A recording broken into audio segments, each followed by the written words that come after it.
Baton Rouge.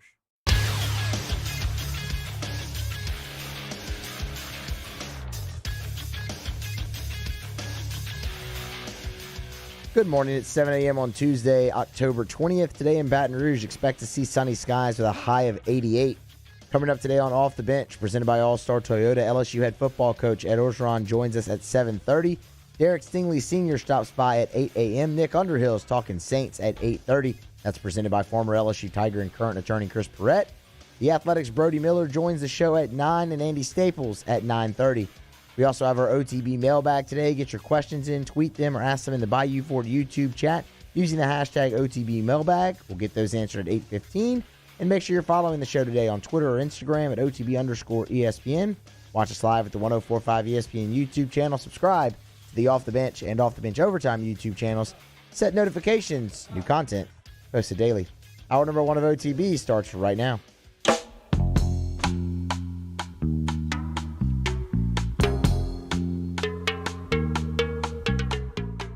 All-Star Toyota presents Off the Bench with Jordy Collada and T-Bob Hebert. ESPN Baton Rouge, New Orleans, Alexandria.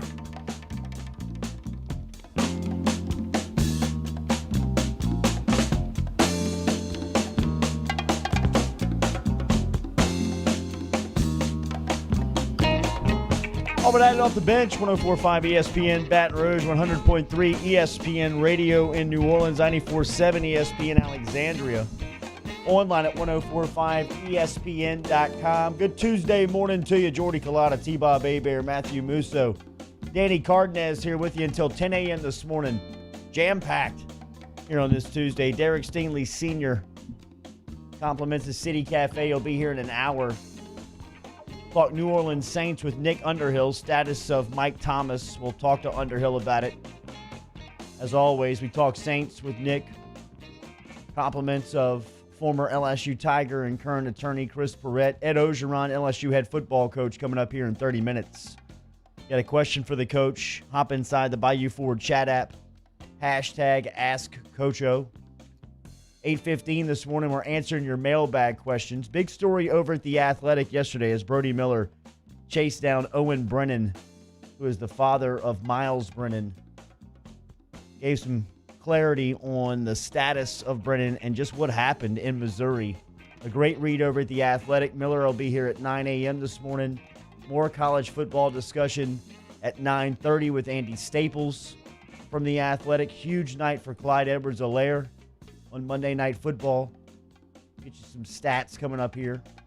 Huge night for Andy Dalton too, right, Danny? I mean, I haven't had a chance to watch the game yet, Danny, but I'm sure, you remember all those conversations we had? We were like, Andy Dalton, Dak, is it really a difference? Like, how did it look last night? Did he put up 400 yards? How did he do? Well, there's not a difference. They got a loss. I was pulling for Andy because I want Dak to be on the Saints. That's I like Dak. I think he's a good quarterback. I want him to be on the Saints. I could tell. That's what I was gonna say. I could tell that Danny's getting used to the radio thing because that is an excellent pivot. He just that is a 5-star post move that Danny just pulled, dropping it down in the post, just backing me down, saying, no, this is all the long con. I need Dak here in New Orleans. Yeah, man, the Cowboys, though, who doesn't enjoy laughing at that cowgirl defense? They're terrible. Also, Kyler Murray, a lot of fun to run, and a lot of fun to watch. Are we back on the Cardinals now?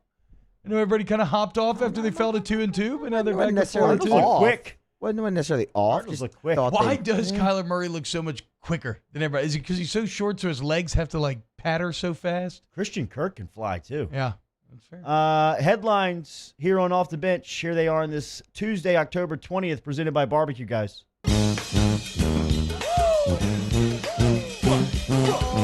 OTB headlines are brought to you by Barbecue Guys. They're your one-stop shop for everything outdoor kitchens and living. Barbecue Guys, helping America host better barbecues since 1998. Head coach Ed Orgeron revealed Monday that starting quarterback Miles Brennan is dealing with a significant lower body injury and is questionable versus South Carolina this weekend. If Brennan is unable to play, Orgeron will have to turn to true freshman quarterbacks Max Johnson and TJ Finley, nicknamed TJ Maxx. Huh? No? No, absolutely yes. if we lived in a dual quarterback era, like a 2-quarterback system, man, you couldn't. Yeah, that's a perfect nickname. Here is Orgeron talking about his freshman yesterday. To be honest, they both had fantastic weeks. Both of them are very impressive. I believe both of those guys have NFL talent, quarterback. Now they haven't been in the live action. They're both freshmen, but we're going to practice both of those quarterbacks this week. We're going to tell them whoever has the best week is going to start. And I plan on giving both of them a chance during the game. Either one starts. I want to see what they can do, and the only way to do it is under live action. Last time LSU started a true freshman quarterback, so that I was there back in 2014. Oh, God. You went to that in Brandon Auburn? Harris at Auburn, Jordan-Hare Stadium. I'll never forget Lyle Collins sprinting off the field, yelling at the offensive staff. He's calling effing plays we've never heard of. Wait. Talking about Harris in the huddle. So, I mean, so what? So isn't that kind of interesting, though? Because wasn't that pretty much known at the time that he was not ready for a start? But he had just come in against Mississippi State and, like, thrown some bombs, and it just... That was the Dak game. Was better than Jennings, and so they were like, okay, I mean, I guess we have to do this, even though, yeah, that was just a terrible situation. And, hey, embrace the chaos. If this 2020 LSU season had been surprising enough, the latest development now is that the true freshman quarterbacks are here. And in that last quote, I mean, I know he talked about sitting down a starter, but in that last quote, he did say no matter who gets a start, he does want to see both in live action. So there's a good chance you see both guys. I'm sure we'll talk about it plenty during today's show. We will ask Coach Orgeron more about his plan at quarterback coming up here at 7:30 this morning. And remember, if you have a thought or a question for the coach, you can hop inside of the Bayou Ford chat app with the hashtag AskCoachO. Also, taking your mailbag questions. 8:15 this morning. Hashtag OTB mailbag. College football news. Kansas running back and New Orleans native Pooka Williams is opting out the rest of the season for personal reasons. He announced that on Monday. Williams, who is a junior, has been the Jayhawks' leader in all-purpose yards each of the 3 seasons on campus. He said in a tweet Monday afternoon he's opting out to be closer to his mother and family in Louisiana. On Monday, he was named Big 12 Special Teams Player of the Week after returning a kickoff, 92 yards for a touchdown on Saturday in a loss to West Virginia. It was his 17th touchdown of any kind that he had scored in his Kansas career. Saints news. He was like, all right, that's enough film. I've shown you enough. Yeah, it's like, oh, okay, all I needed was that return TD on the tape. I'm good. Okay, I'm going to go get ready for the league. Later, Les. New Orleans Saints will remain at home in the Mercedes-Benz Superdome for Sunday's game at the Carolina Panthers versus the Carolina Panthers. That was confirmed by ESPN on Monday afternoon, although the Saints and the NFL have talked with officials in Baton Rouge about the idea of moving games to Tiger Stadium so fans can be in attendance. That would require ample preparation time. The earliest this could happen would be in November and not likely until Week 11 against the Atlanta Falcons on November 22nd. The next Saints home game is November 15th versus the 49ers, but LSU is hosting Alabama the day before on the 14th, and it's going to be difficult for the turnaround time, as we talked about yesterday with Verge Ausberry, who joins us every Monday. Saints face the Panthers this Sunday in the Dome. They're favored by 7.5 points for a noon kickoff. Mike Thomas is scheduled to go for the black and gold. Yeah, I mean, I can't believe I missed this initially. Now I feel like they're not going to end up playing here. That's a lot of time for the two sides figured out, of course, with I didn't even think about the turnaround in Tiger Stadium. Of course, you can't play that game on Sunday. And the NFL is, I mean, you talk to some of the reporters even and what, like, the beat writers are having to go through to be able to cover practices. The NFL is being incredibly strict with their protocols, so I imagine they'd have a lot of requirements to play in Tiger Stadium. And it was reported yesterday, for whatever this means, that the two sides, the Saints and New Orleans officials, did meet and that there was progress made. Clyde Edwards-Helaire went off last night in Kansas City's 26-17 win over Buffalo in the earlier portion of Monday evening football for Kansas City and Buffalo from Orchard Park. Kansas City got the win 26-17. The LSU rookie carried it 26 times for 161 yards. He also had 4 grabs. Tyrann Mathieu had 3 stops for the defending Super Bowl champs. Later in the evening, Arizona smashed Dallas 38-10. Ezekiel Elliott had 2 fumbles. Andy Dalton had 2 interceptions. Patrick Peterson had 8 tackles for the Cardinals. So it didn't go well for the Cowgirls. Damn, Danny. How about that in that early slate? That was some old school feeling football. In the rain, it was probably cold, right? They gave it in Buffalo. I imagine just terrible. I saw a tweet yesterday muddy. from Justin Jefferson said it started started snowing in Minnesota yesterday. Oh God, I can't imagine living somewhere like that. I never have. That'd just be wild. But either way, I mean, that Kansas City game, that was like some old school. That was like watching a ground and pound. A good scene in Fight Club, just punching, just kept hitting the face to where it got a little uncomfortable at the end. But they beat him down. The enemy, Reed, they're unbelievable. Game 1, Musa, who you like here tonight? Major League Baseball World Series, Dodgers throwing Clayton Kershaw while the Rays will throw their 6'8" ace, Tyler Glasnow.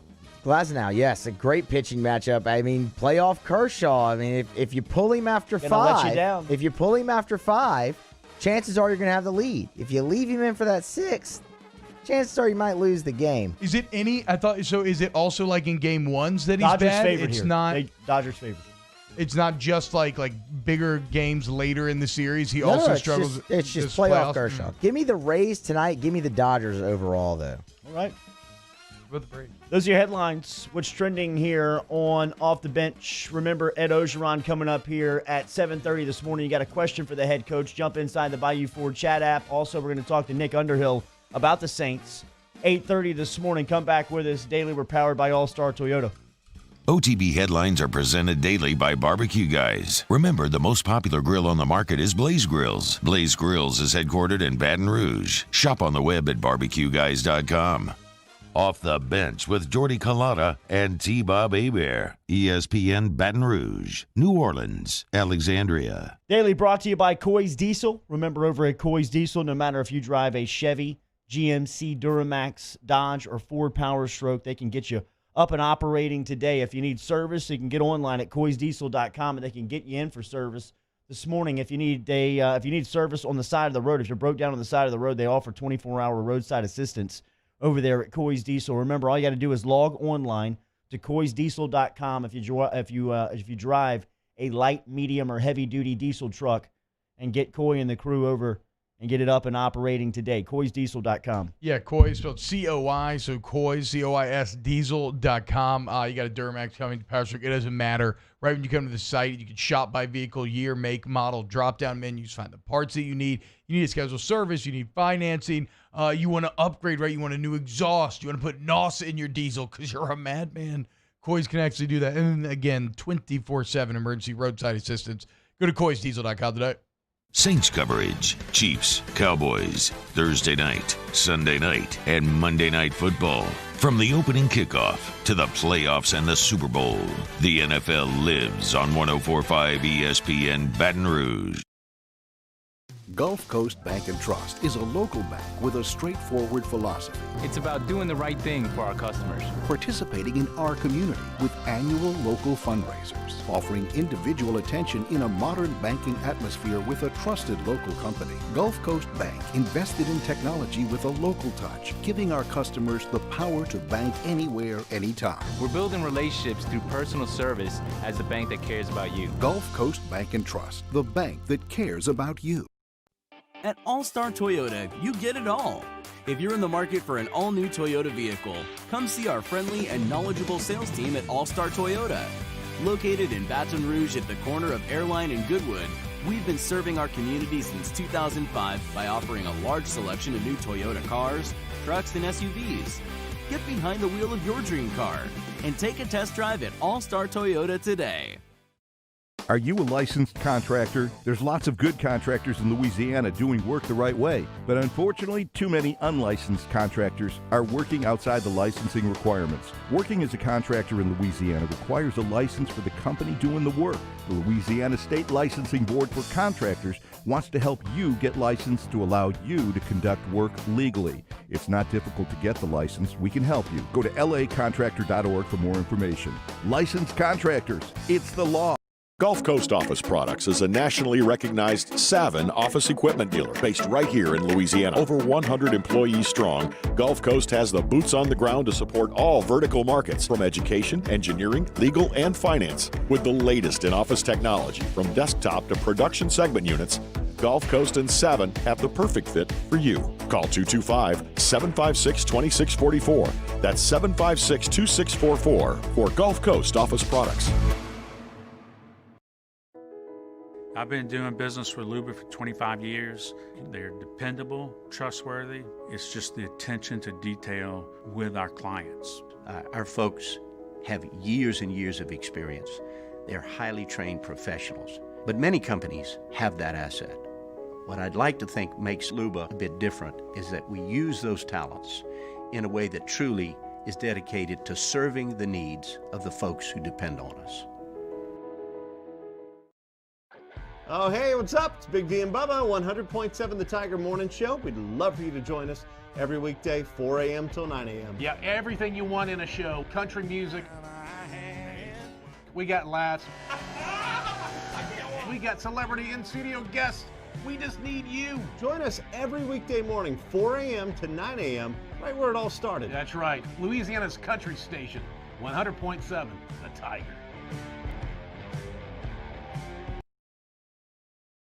Yo, join us for a Tuesday edition of Hanging with Hester and Haney, presented by Richards Honda from noon to 3. We welcome back Chris Doring of the SEC Network, also Josh Kendall of The Athletic to talk South Carolina football, and Hunt Palmer sits in for an hour. Join us on 104.5 ESPN Baton Rouge.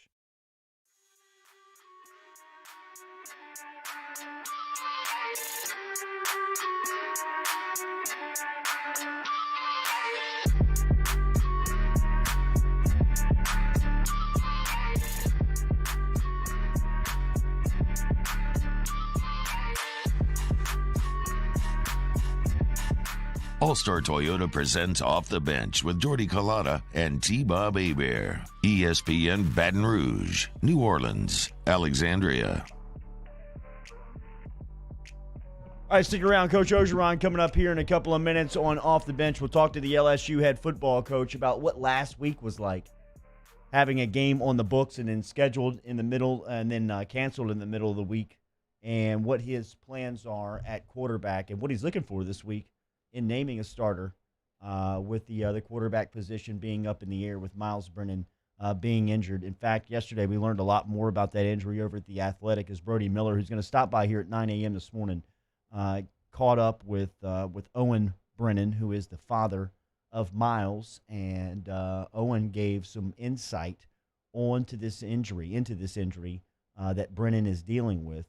It seems very painful, first and foremost. If anything, I think anybody that questioned the toughness of LSU's quarterback has gotten their answer over the last couple of days because of what you've learned that Brennan was dealing with within competition. I mean, this was early on in the Missouri game. It looks like this was coming down. The injury came in on a sideline run where he took a big shot on the sideline. I think you kind of live and learn there if you're the quarterback. When you have an opportunity to step out of bounds and not take the physical hit, now on, you want to just step out of bounds and not take that shot. But he took the shot, and it looks like something happened with his abdomen within the game where it tore an abdominal muscle, in which he kind of played through. And, listening to Jack Marucci describe what that pain was like, it's a hell of a quote. What is the quote? So this is what Jack Marucci, this is how Owen Brennan says that it was explained to him, is that, so on that hit that Jordy's talking about, everybody remember, if you really watch it, like, his upper body, right, his legs keep going the direction they were going when he planted, and his upper body just gets, like, that's what gets hit, ripped. And it gets twisted, and it gets ripped, right? It goes, legs go one way, upper body goes the other way. And as Marucci reportedly said, the muscle split like a steamed asparagus, which, yeah, that's pretty brutal. I mean, I don't eat asparagus, but I mean, if I did, that sounds pretty brutal. I mean, the visual. Exactly. And it's an injury where, according to the article, where it's something that it's a partially torn muscle in his abdomen. Obviously, when you're talking about athletics, so much comes from your core. When you're talking about throwing the ball, like, so much comes from your core and your hips that it's wild to me to think that after sustaining this injury that's when he threw the 25-yard touchdown to Arik Gilbert. That's when he had the dart over the safety's head that led to the 75-yard touchdown. To be able to still get that kind of velocity on the ball with this injury is pretty absurd. But yeah, as you said, it proves his toughness, and maybe whatever. I guess he had to prove it on the college level, because there was another article by Brody back during the summer about Miles Thomas, this St. Stanislaus, where he got his arm cut to the point in the middle of the game.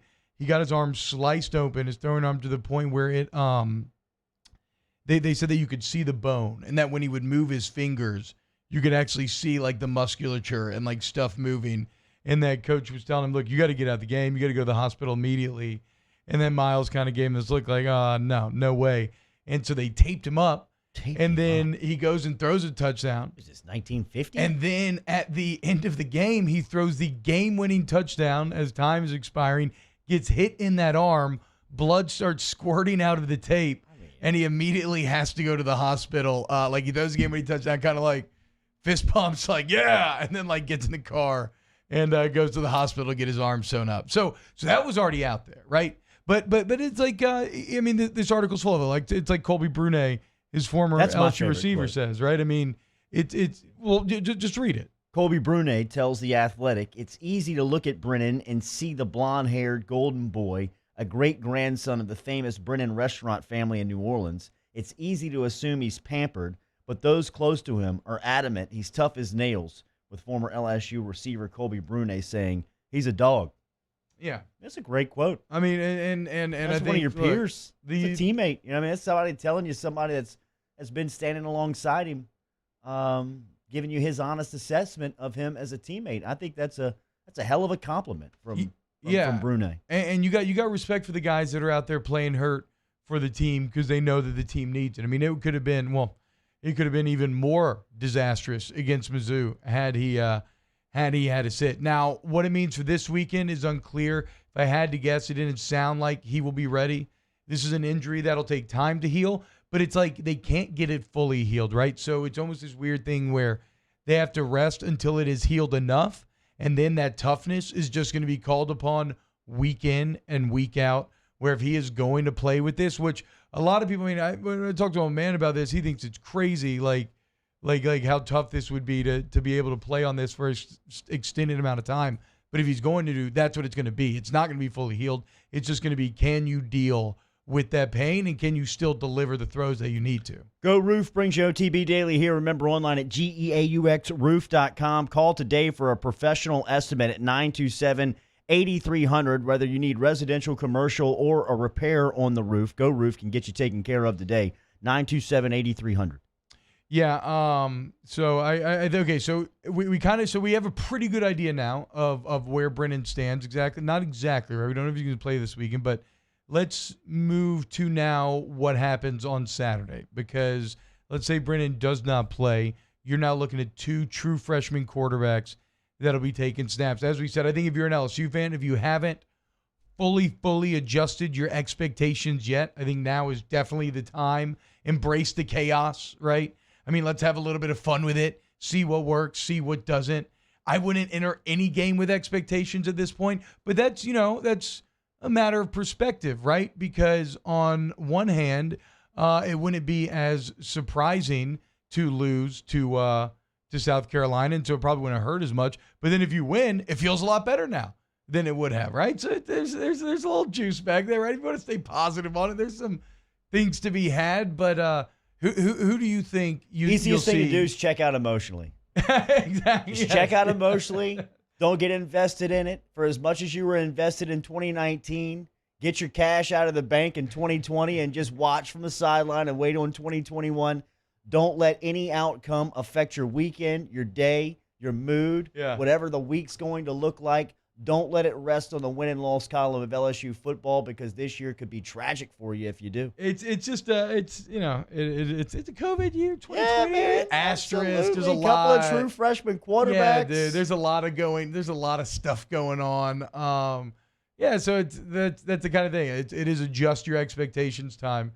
2019 was awesome though. It was basketball. I will say though, it is going to be pretty fascinating to see LSU's quarterback development, right? Or at least how quick they've been able to get these guys developed in a very odd time where they probably haven't gotten the amount of reps that maybe they would have generally. I mean, certainly Miles, I think, speaks to LSU's development. His first 3 games were excellent, 1,100 yards.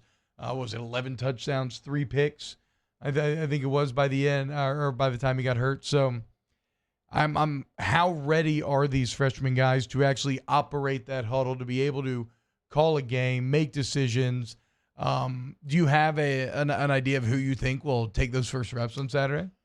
For as much as they talked about Max Johnson in the offseason, and for as much as it figured like they had confidence in him, I thought if they ever got to this point, because look, one thing that we never really talked about in preseason was that they were always a play away from this, from looking at a true freshman quarterback and saying, you're the guy. I figured it would be Johnson, but you could feel that TJ Finley had closed the gap of the competition through the last couple of weeks of preseason camp.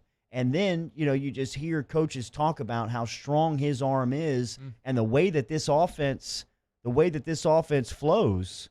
Maybe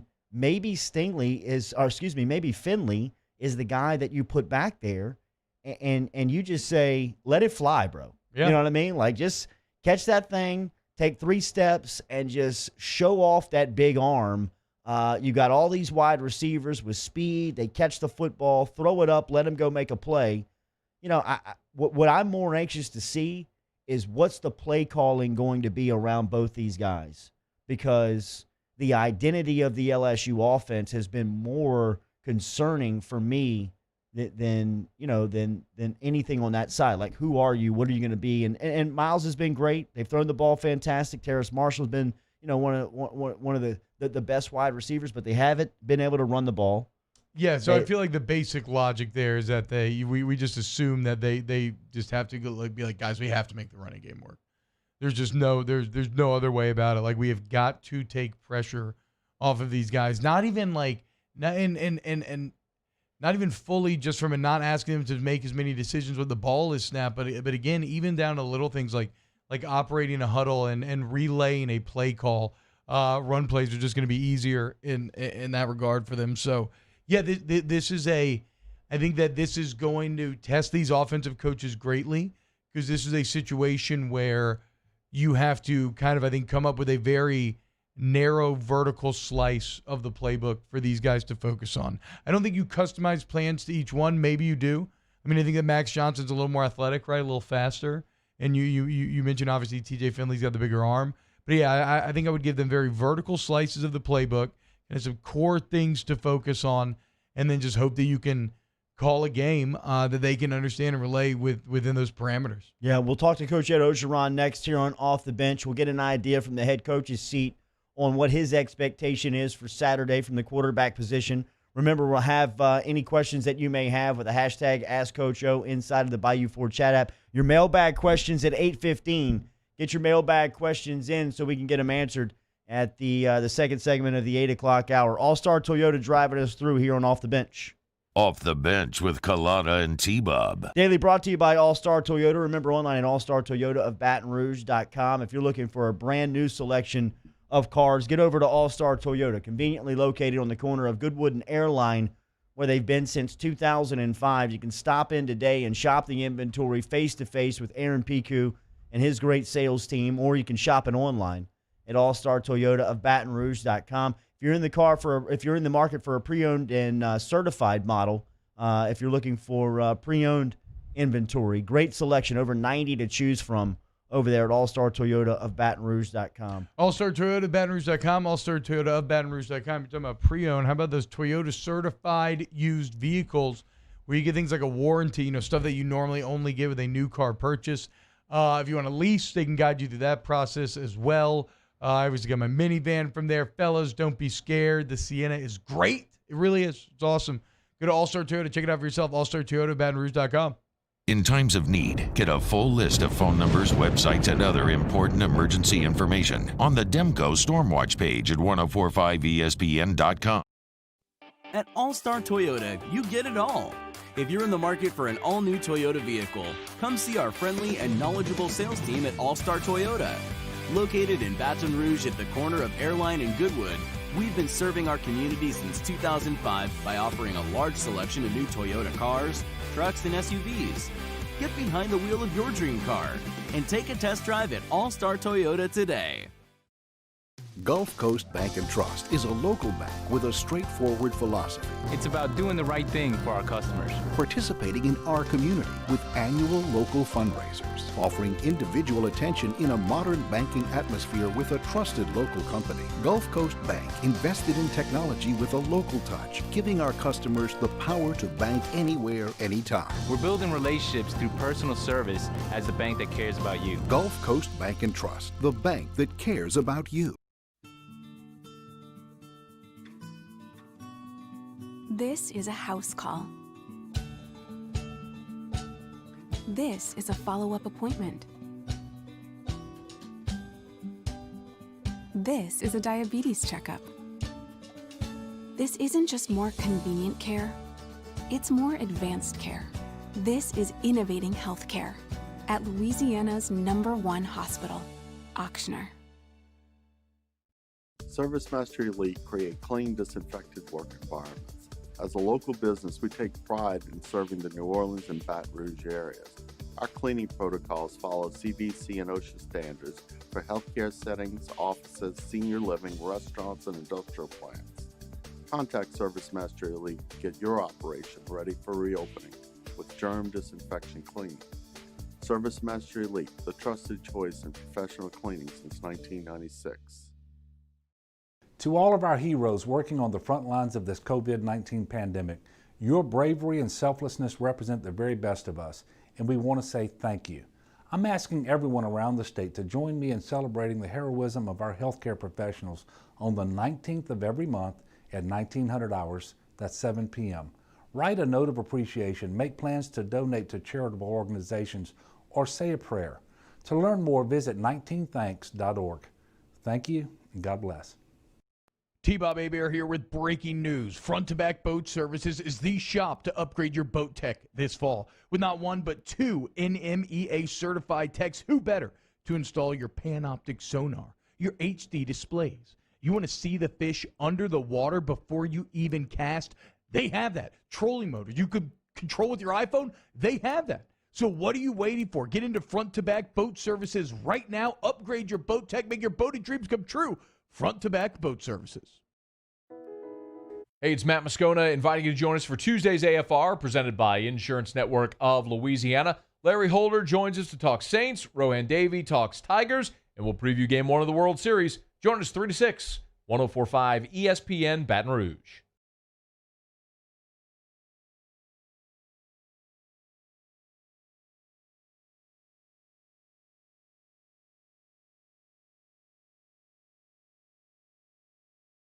This is Coach O, and you are listening to my favorite radio show, Off the Bench, with Jordy and T-Bob, right here on ESPN Baton Rouge, New Orleans, and Alexandria. Go Tigers.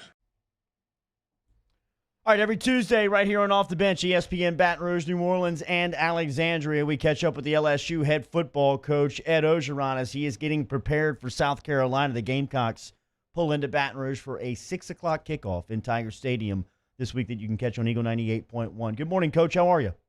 Good morning, guys. Doing great. Competition Tuesday here in Baton Rouge. Absolutely. Coach, take me back to Tell the Truth Monday. What was yesterday like inside the facility?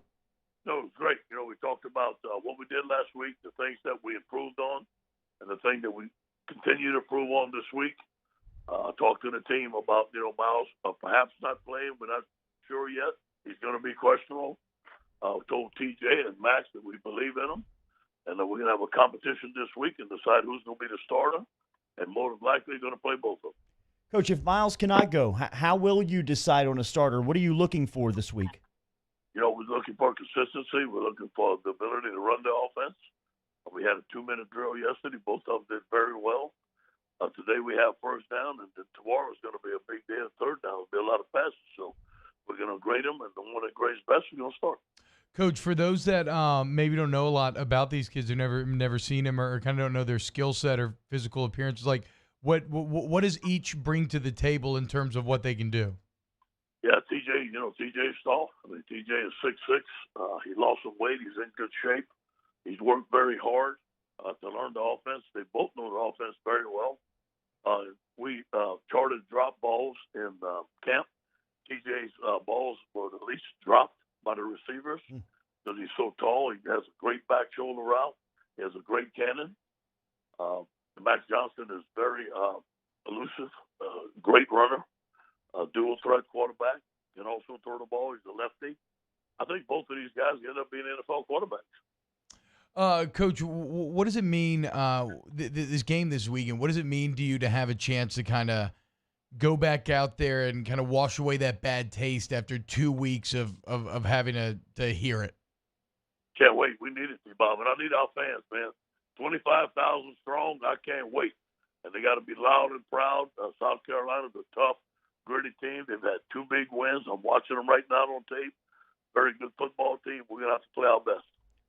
Coach, so when you talk about playing freshman quarterbacks, I think, one of the just kind of obvious takeaways is the ground game, right? Do things that you can kind of try to take a little bit of the pressure, a little decision-making off of their shoulders. Yeah. Have y'all made a concerted effort in these last couple of weeks to be like, hey, look, we got to run the ball?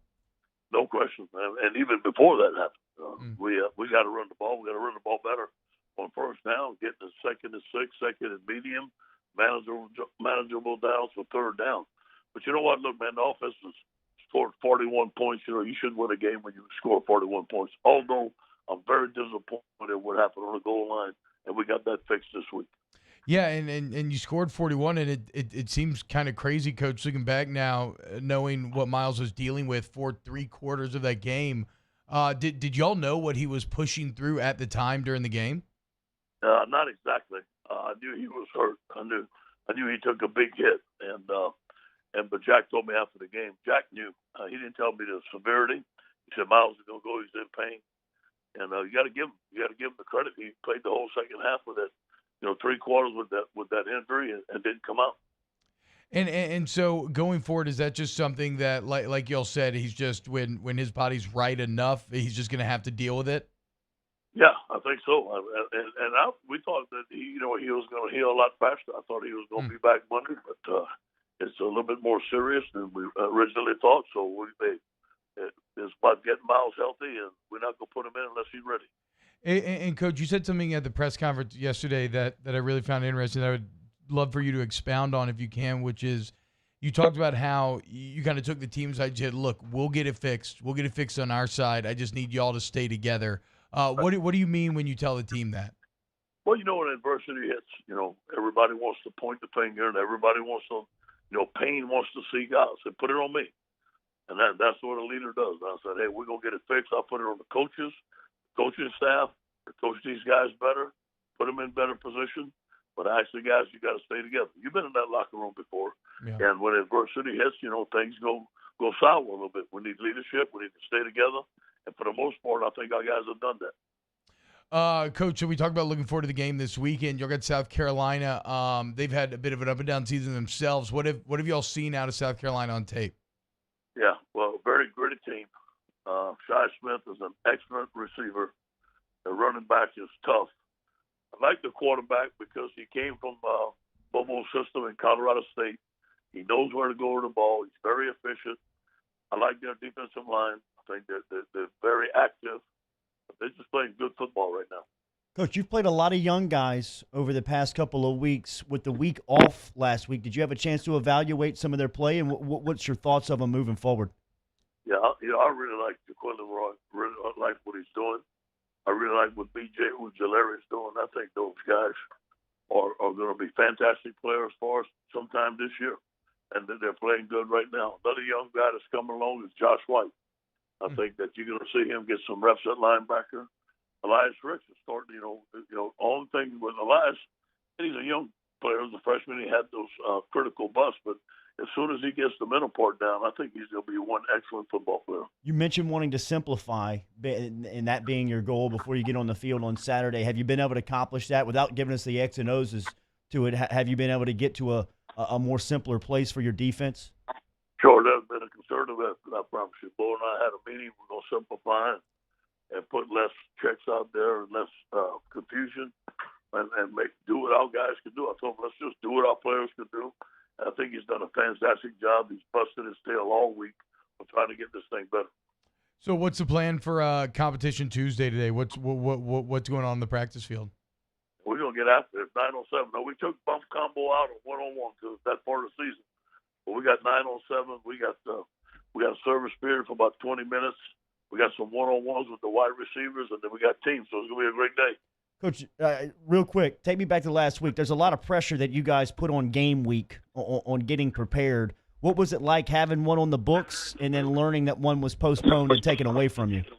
Yeah, thank God that we had all this time to evaluate and break down our teams during the summer. We had everybody broke down. So, Tuesday night, heard that the game may not be played, out of our control. Told the coaches Wednesday we're going to come. It was Florida. It was a third down day. If we cannot play, we're going to immediately switch to South Carolina. We found out at 10 o'clock we weren't playing. We immediately switched to South Carolina. On Wednesday, we got a first down day. On Thursday, we got a third down day. So we're 2 days ahead on South Carolina than would have been if we'd have played Florida.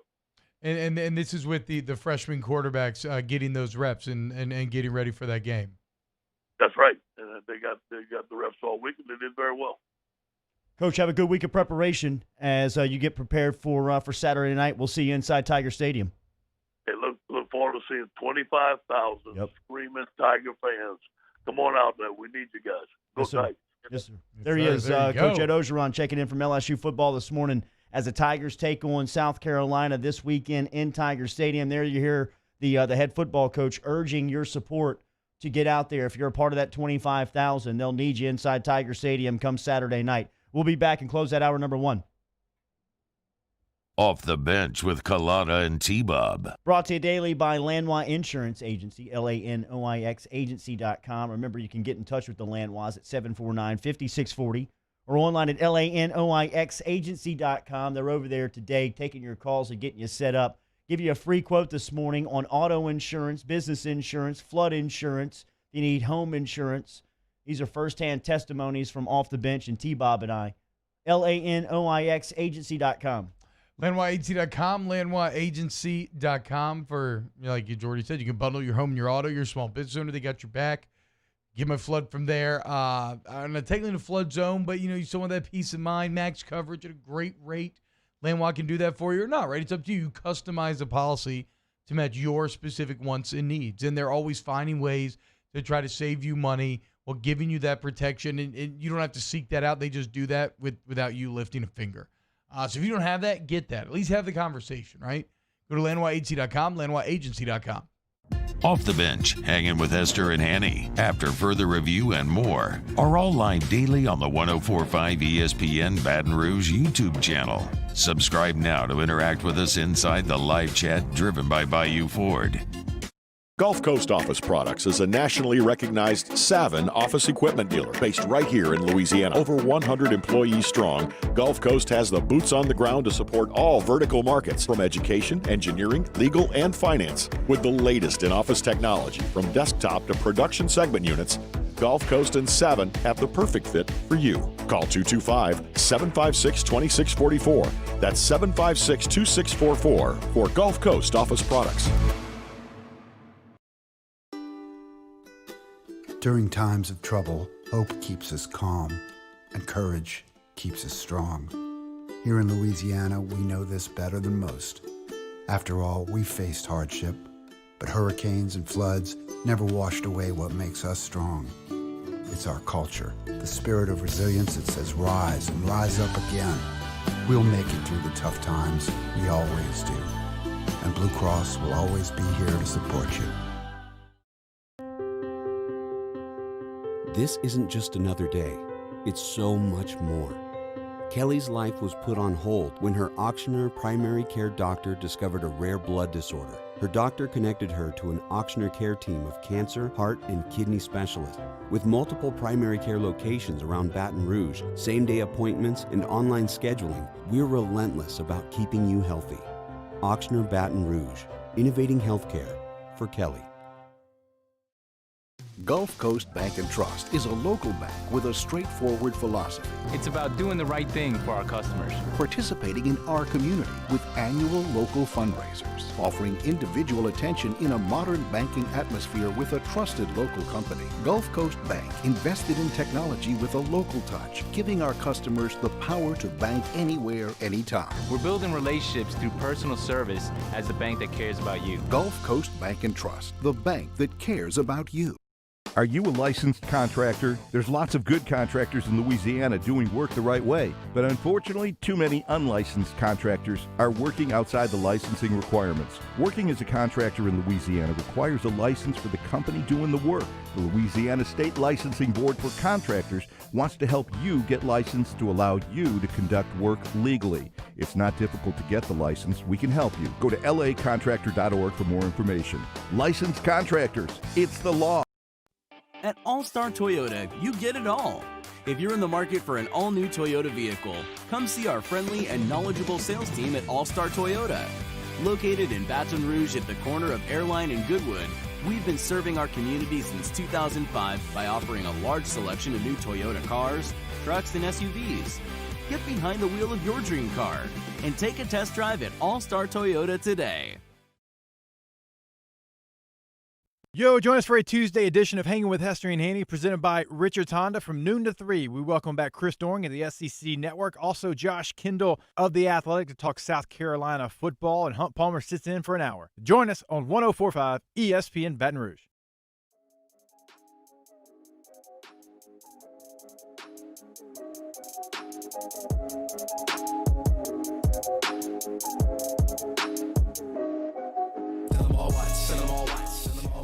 All-Star Toyota presents Off the Bench with Jordy Collada and T-Bob Hebert. ESPN Baton Rouge, New Orleans, Alexandria. Hashtag OTB mailbag for your questions that we'll answer at 8:15 this morning. Brooks Godberry, hashtag Ask Jordy. When does LSU basketball schedule get released? I'm just texting right now with the head coach, and he says that they're getting it done.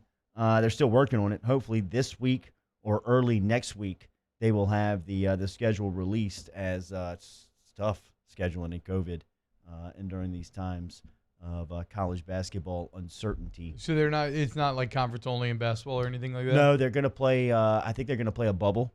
Okay. They're going to play in a bubble for a selected amount of time against a couple of non-conference opponents. Oh wow. Is that an LSU bubble, or like is the NCAA like?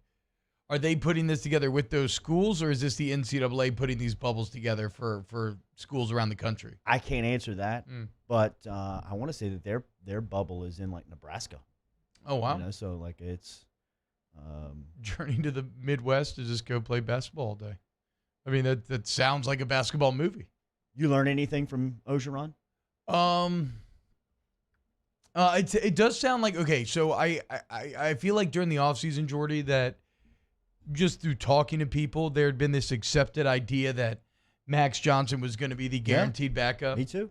And you mentioned, I think it's at 15, and I think what we just heard kind of reinforced that I think TJ Finley's made a lot of strides in this competition. Whatever, and that would make sense. Why?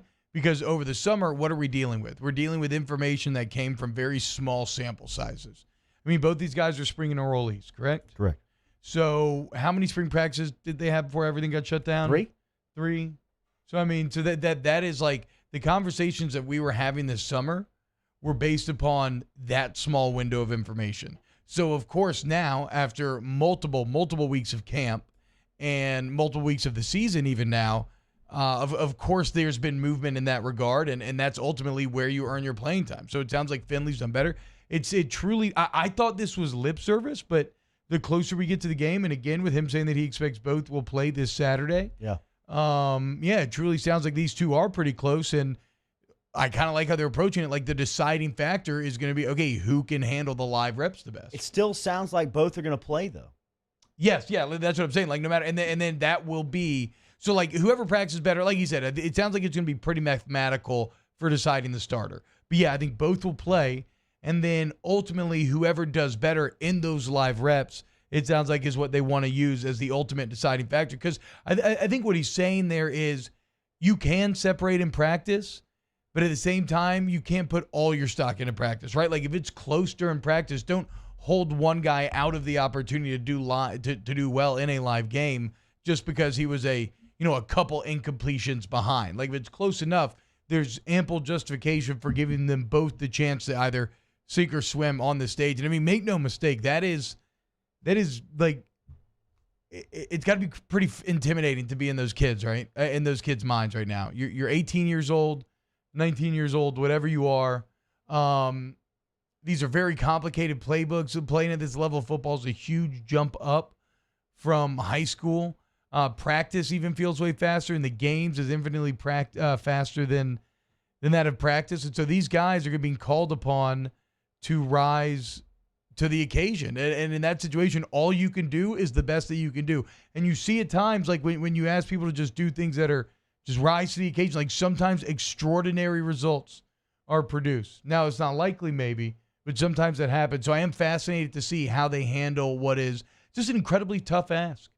I mean, I would just draw from my own personal experience where, I felt like it wasn't ready to take an SEC football field till 3 years into this thing, right? No doubt. And like learning that playbook, and that's with that's way less physical and mental demand than the position of quarterback requires of you. So it's pretty big what they're asking these guys to do, but with that great challenge again comes, like I said, great opportunity. And if they do well, then that's huge. And that gives you a ton of confidence, not just for the rest of this year, but even going forward in terms of LSU's quarterback development and ability to get, just like Miles' success here early on makes you feel like, okay, you can carry this spread attack through multiple different guys. All right, I got text message in here to Dr. Jeremy Burnham, who is the MD of OTB, and see if we can't get a quick just kind of analysis here on this ab injury, because I am astounded by the story of Brennan finishing the game. I mean, I was just talking to a physical therapist and somebody talking about the ab, just an ab injury in general. Just breathing. Whether it be a strain, whether it be some type of injury that you have. Forget tearing the muscle and trying to play an SEC football game. You just go through any typical ab injury and try to be productive in, day-to-day life, and it's tough to do. So Dr. Jeremy Burnham, who is he's over at Ochsner Sports Medicine here in Baton Rouge. He heads up that division, which is fantastic, that you can learn about online at ochsner.org. I told him to give him a call. Hopefully we can get that in before the end of the hour, because we got Derek Stingley Sr. coming up here at 8 a.m. that we always enjoy talking to every Tuesday morning. That conversation is always brought to you by City Cafe. In fact, Sting Sr. and I were over at City Cafe yesterday eating some lunch. It was great over there, as usual. Squeaky and the crew, Dirk and the gang had a full restaurant. Great lunch, as usual. Talk to Stingley Sr. coming up here in a couple of minutes. Then 8:30 this morning, we'll get a Saints recap and Saints outlook, as it looks like the Saints are going to play in the Dome this weekend. They will play in New Orleans. They won't play in Baton Rouge. The likelihood of that happening seems pretty far off, just because of the logistics. It'd be late November, they're saying. Of what it would take, maybe week 11 versus Atlanta, just because LSU does not play a game that weekend. The other two scenarios painted out would be this weekend, in which LSU hosts South Carolina, and then the weekend of the Alabama game, in which New Orleans has another home game scheduled that Sunday. And just logistically, from the turnaround time, you can't get the field prepared to go. I mean, it would be an unsafe playing environment for NFL football players to go and take the field 24 hours after two SEC teams have cut the field up. I mean, it would not be feasible to play a game of that level on Tiger Stadium surface. So it looks like that's not going to happen. It looks like that the Saints are just trying to apply pressure to the Destroyer's office to see if Mayor Cantrell can, and that process is starting allow up. a couple of people to see the games. Yeah, the two sides started talking yesterday. They said progress was made. So, whatever. I think it worked out in time. I keep wondering now. I wonder if LSU is going to be able to run the ball this week. If you're talking about freshman quarterbacks, I mean, you get Ed Ingram back, and I think that he was the reason why you struggled so much last game. I almost feel like, in a way, the freshman quarterback thing is freeing as a play caller in that how am I trying to say this? It almost has this weird inverse effect where like the restrictions of the freshman quarterback are freeing in a way, right? I agree. Because you can't lean on 65% pass. You can't just say, oh, we're going to treat this game like we were with Miles where he was driving us down the field. Like you have to make a concerted effort to run the ball better. And I think get more creative, hopefully, in your runs and some of the style of runs that you were calling. So they have to get it going this weekend, how they accomplish that goal. I mean, look at Kansas City last night, right?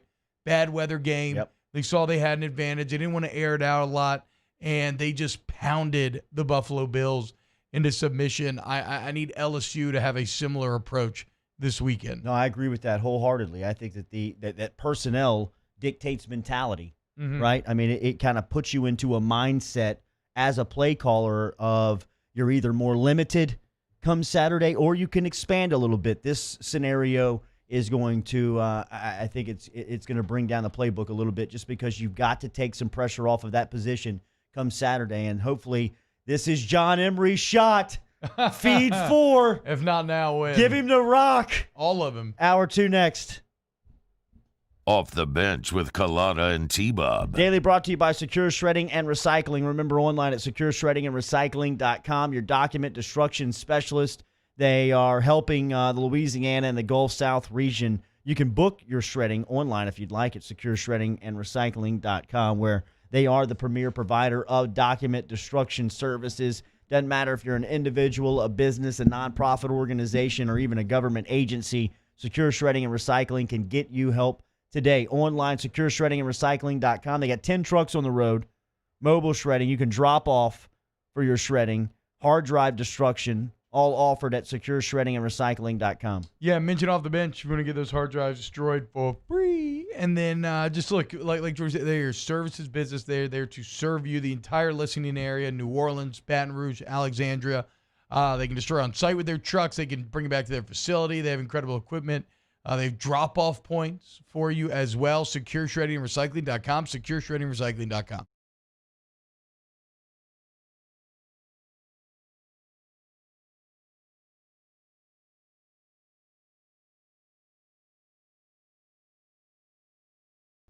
Do you know someone who sets a good example for all of us to follow? Someone who, without being asked, shows leadership, selflessness, and service to their community? We believe that's the definition of a good citizen, and so does Citizens Bank and Trust. So, if you know someone that sounds like what Jordy was just describing, nominate them to be your good citizen, and they'll have a chance to win $500 from Citizens Bank and Trust. Plus, we'll mention him right here on the show. So go to citizensbankandtrust.com for more details and nominate your good citizen.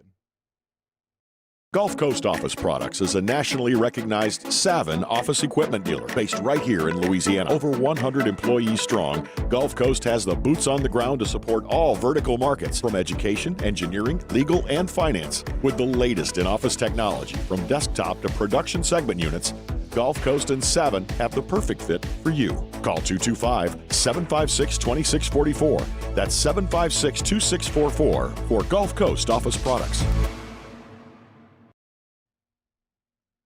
Hey, football fans, T-Bomb here, reminding you that Hooters is your headquarters for football. If you can't get in, they still got the Hooters girls, the TVs, the wings, the beer, everything you love about game day. But what if you're watching at your house? Maybe having some people over. You don't feel like cooking? Well, great. Hooters, they have your back. You download the Hooters app. You'll get a free app, and then you go and you pick up the food. You bring it home. Everybody loves you because you got Hooters wings, and game day, it's a match made in heaven. Download the app. Get Hooters to go. Hooters, your headquarters for football.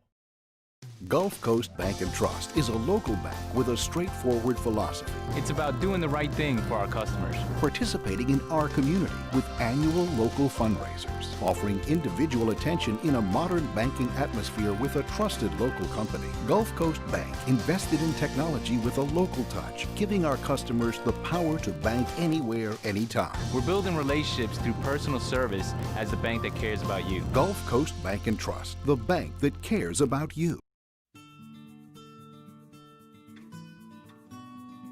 This is a house call. This is a follow-up appointment. This is a diabetes checkup. This isn't just more convenient care, it's more advanced care. This is innovating healthcare at Louisiana's #1 hospital, Ochsner.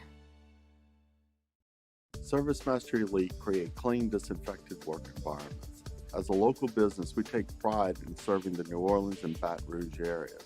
Our cleaning protocols follow CDC and OSHA standards for healthcare settings, offices, senior living, restaurants, and industrial plants. Contact ServiceMaster Elite to get your operation ready for reopening with germ disinfection cleaning. ServiceMaster.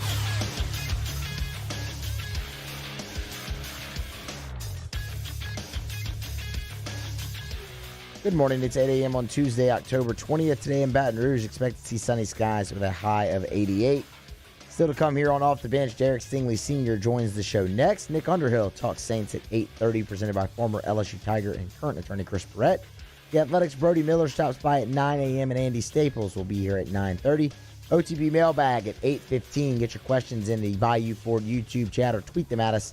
Use the hashtag OTB Mailbag. Follow today's show on Twitter or Instagram at OTB_ESPN. Watch live over at the 104.5 ESPN YouTube channel. Make sure you subscribe to the Off the Bench and Off the Bench Overtime YouTube channels. Set your notifications. New content posted there daily. Hour number 2 of OTB starts right now.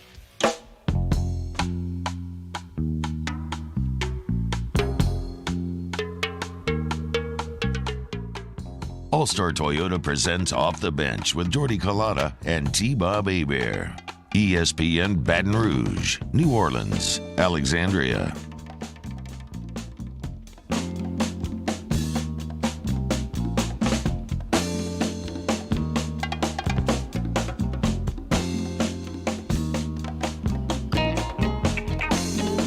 Hour 2 off and added off the bench. 104.5 ESPN Baton Rouge, 100.3 ESPN Radio in New Orleans, 94.7 ESPN Alexandria, online 104.5ESPN.com. Jordy Collada, T-Bob Hebert, Matthew Musso, and Danny Cardenas here with you until 10 a.m. this morning. Ed Ogeron was here 30 minutes ago. Little insight on his quarterback spot, what he's looking for this week before he names a starter on Saturday for the South Carolina game. If you missed it, it's online. Brought to you by Carriages of Baton Rouge. It'll be on the Off the Bench YouTube station at some point over the next couple of hours. Make sure you're subscribed and notified. Once it goes up, you'll get an alert if you're signed up for the notifications there. 8:15, we're answering your mailbag questions. 8:30, we're talking New Orleans Saints with Nick Underhill. At 8:50, the OTB MD, Dr. Jeremy Burnham from Ochsner, will stop by, give us a little insight on abdomen injuries. Derek Stingley Sr. is here every week. Compliments of City Cafe. It was good to get over to City Cafe yesterday with Coach Sting.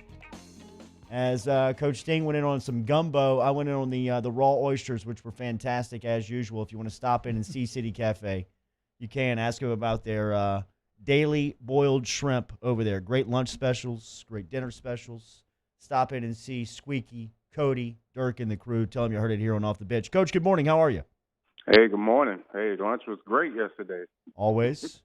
Coach, I'm sitting here looking at highlights of the Arizona defensive backfield, and Patrick Peterson had 8 tackles last night. Anybody you watch on that level, whether you teach from that or you have Sting Jr. watch a cornerback at that level? Yeah, most of the time it is Patrick Peterson. You know, he likes him and he likes to model his game after him. But he likes, you know, because he's kind of built like a Jalen Ramsey. Mm-hmm. But, you know, he likes to play that style as well. But Patrick Peterson is his model that he goes after. Yeah, I saw him and Jalen Ramsey were trading tweets last year during the college football playoffs and the run there. What is it about Peterson that makes him great from your point of view? You're a great resource on this. Is it just his physical ability and that's combined with the almost flawless technique? What is it about Peterson that makes him so great? Yeah, well, when you see those things, of course, and that's the thing that pops out on you. But I had the opportunity to actually train with Patrick Peterson last summer, and just to know how he go about a game week, on how he really scouts his opponent and what he does to get ready and how deep he goes into it.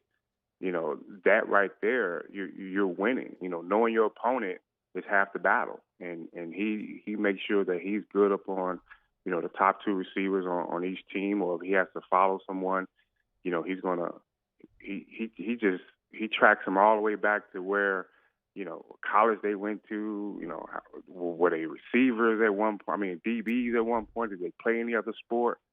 You know, it was pretty deep, and just to know that much on how he prepares, you know, that was something, you know, and I can see why that he's one of the greats. A lot of places to start here, whether it's on Junior's health or just your thoughts on the state of the team. Let's start with Junior. How is he going into Saturday?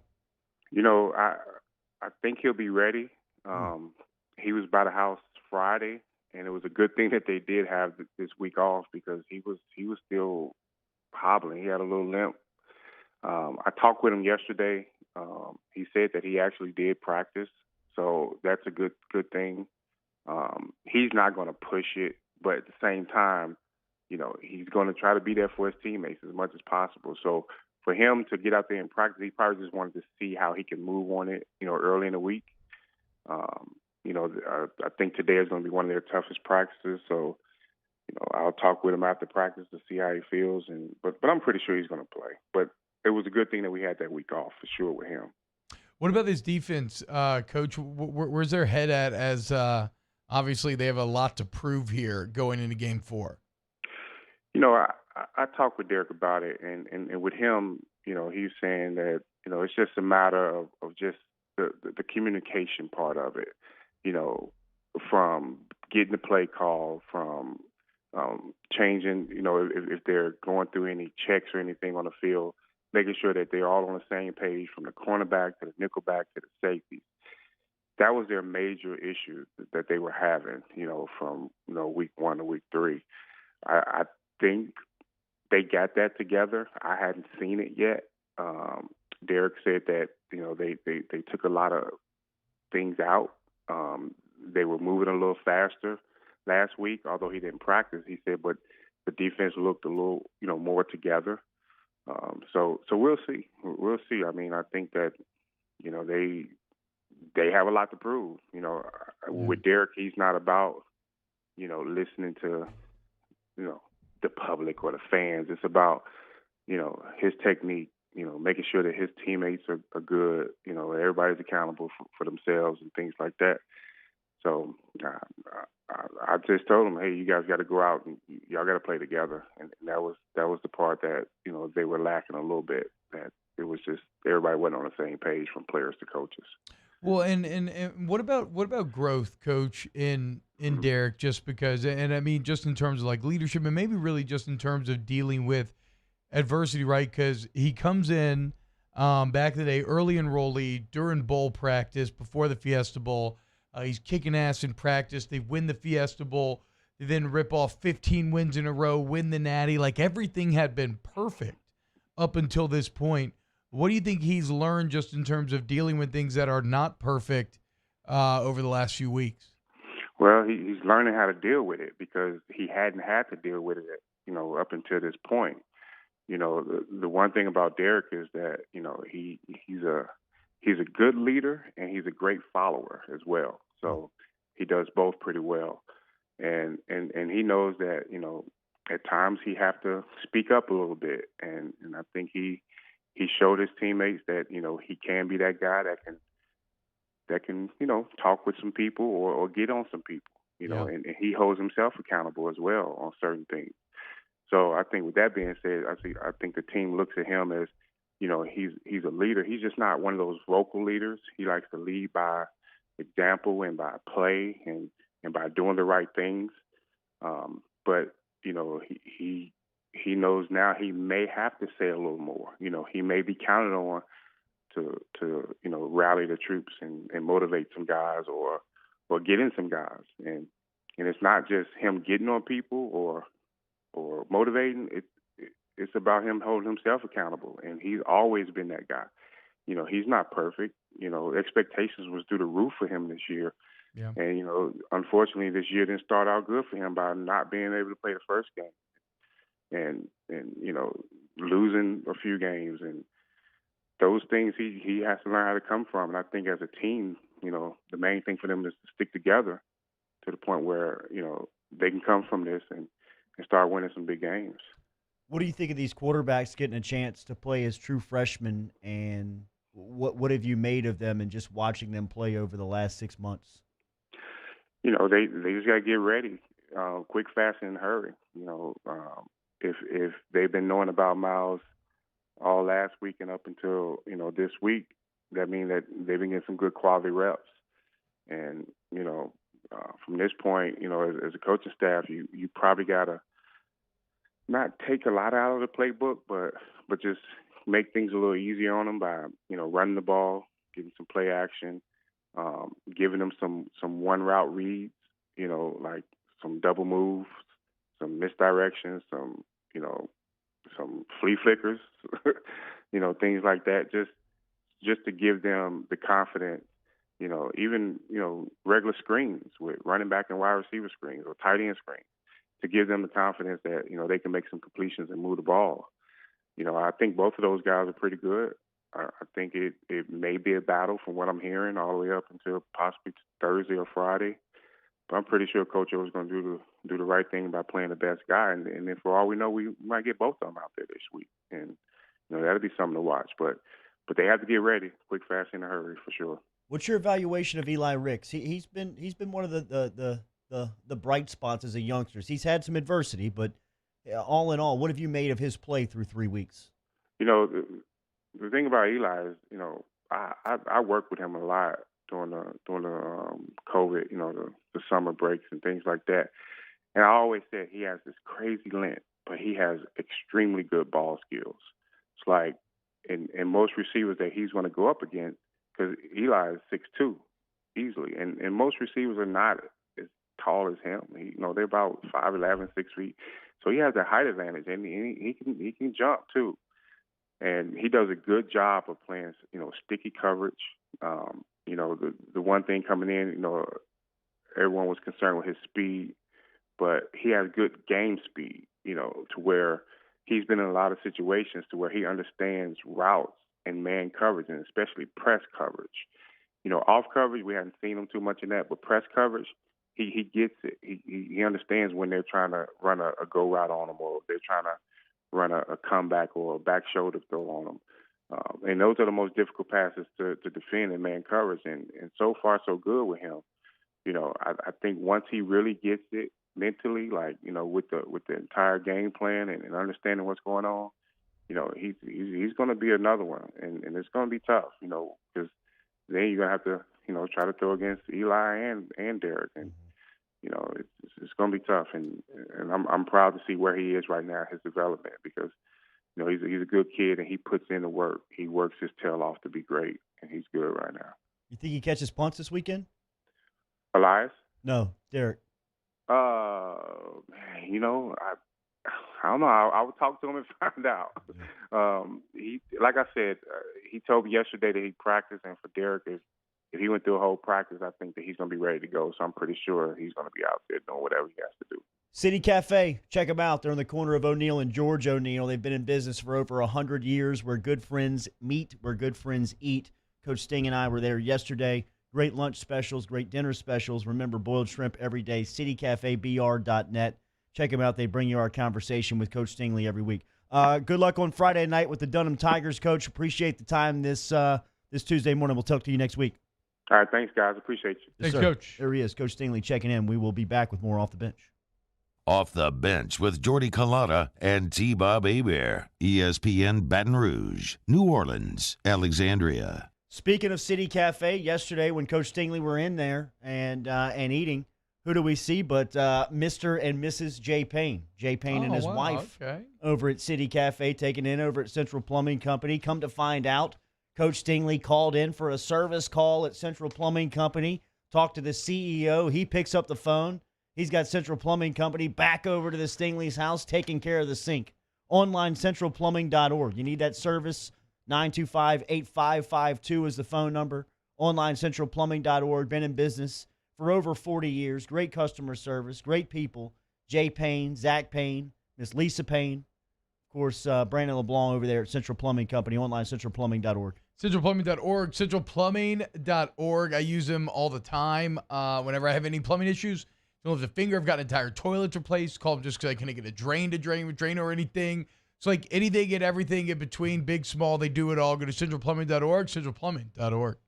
Our listeners fire off their opinions on the jimsfirearms.net hotline at 499-1045. Keep listening for your next chance to shoot us your thoughts with the jimsfirearms.net hotline on 1045 ESPN Baton Rouge.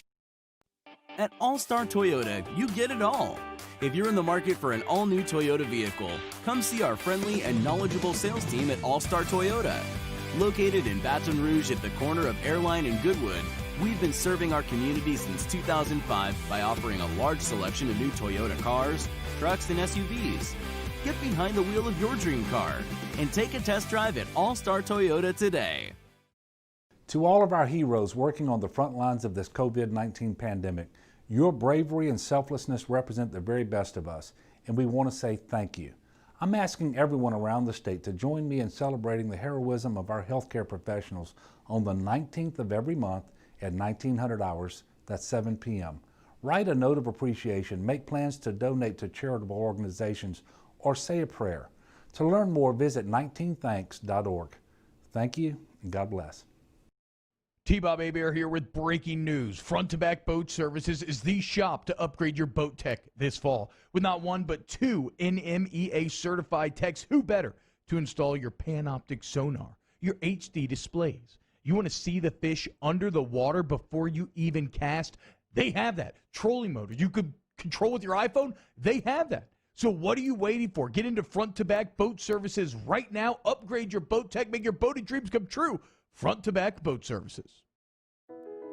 I've been doing business with Luba for 25 years. They're dependable, trustworthy. It's just the attention to detail with our clients. Our folks have years and years of experience. They're highly trained professionals, but many companies have that asset. What I'd like to think makes Luba a bit different is that we use those talents in a way that truly is dedicated to serving the needs of the folks who depend on us. This isn't just another day. It's so much more. Kelly's life was put on hold when her Auctioner primary care doctor discovered a rare blood disorder. Her doctor connected her to an Auctioner care team of cancer, heart, and kidney specialists. With multiple primary care locations around Baton Rouge, same-day appointments, and online scheduling, we're relentless about keeping you healthy. Auctioner Baton Rouge, innovating healthcare for Kelly.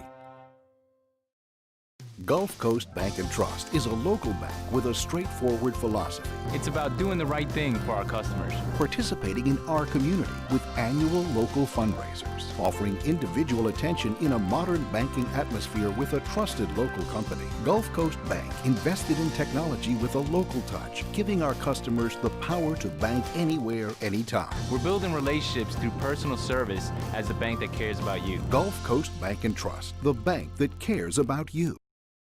Hey, it's Matt Moscona inviting you to join us for Tuesday's AFR, presented by Insurance Network of Louisiana. Larry Holder joins us to talk Saints. Rohan Davey talks Tigers, and we'll preview Game 1 of the World Series. Join us 3 to 6, 104.5 ESPN Baton Rouge.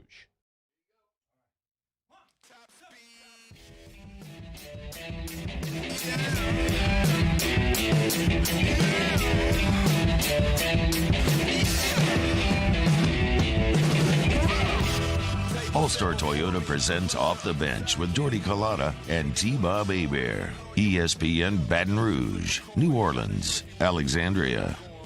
All right, I love seeing my girl Whitney Bro all over, man. She is all over media, as we told you, from Day 18 campaign. I'm following her on social media on Instagram right now, and her latest post is reminding people that Louisiana has the third highest breast cancer death rate in the country. With regular screening, breast cancer can often be found and stopped early. Remember, the purpose of Day 18 is increasing the awareness of breast cancer, performing self-breast exams on the 18th day of each month. That is what Day 18 is urging, as Whitney Bro has been here the last 2 weeks on Off the Bench explaining and urging listeners to put the reminder in on the 18th day of each month to give the self-breast exam, as Whitney is 32 years old, going through the fight of her own right now with breast cancer, as she is a guiding light and a voice of strength. I saw her on with Brandy B on WBRZ earlier this week, as she is all over the place spreading the good message and the word of awareness on breast cancer here in October, which is Breast Cancer Awareness Month. So shout out to Whit. Yeah, and so the 18th just passed. So if you missed it, you can go ahead and do the examination day and then get in your calendar and just set that reminder every month. You can repeat it, super easy. Never think twice about it, and then you'll be, help raise awareness. That's great. Great job, Make Whit. sure to follow them on social media. Day 18 campaign. Every Tuesday here on Off the Bench, we answer your mailbag questions. As we do that, before we get there, Donaldsonville Glass and Body brings you OTB Daily here. You're welcome, Musso. DGBauto.com, 415 Division Street. Customer service is what they practice and preach every day. Find out for yourself, not just about the collision repair over there at Donaldsonville Glass and Body, even though they are the best. And they remind you, don't let the cops or the tow company or the insurance company tell you where to take your car to get fixed after a collision, or the tow company to use after the accident, as Donaldsonville Glass and Body can tow the car to 415 Division Street to make the repairs, but they can also change your oil, change your tires, windshield repair, alignment. Just ask T-Bob. He's got a room over there. DGBauto.com online. Tuesday's mailbag session. Why do you think I have 2 new cars? They help me extend the life. They help me extend the life of my cars for way, way, way longer than they would have. That's right. That's right. All-Star Toyota, as they should be sending gifts to DGB Auto. Here's the latest edition. Special delivery! I have this special delivery for Off the Bench. And look, it is marked most urgent. We'll be writing to you. The internet. What the is the internet?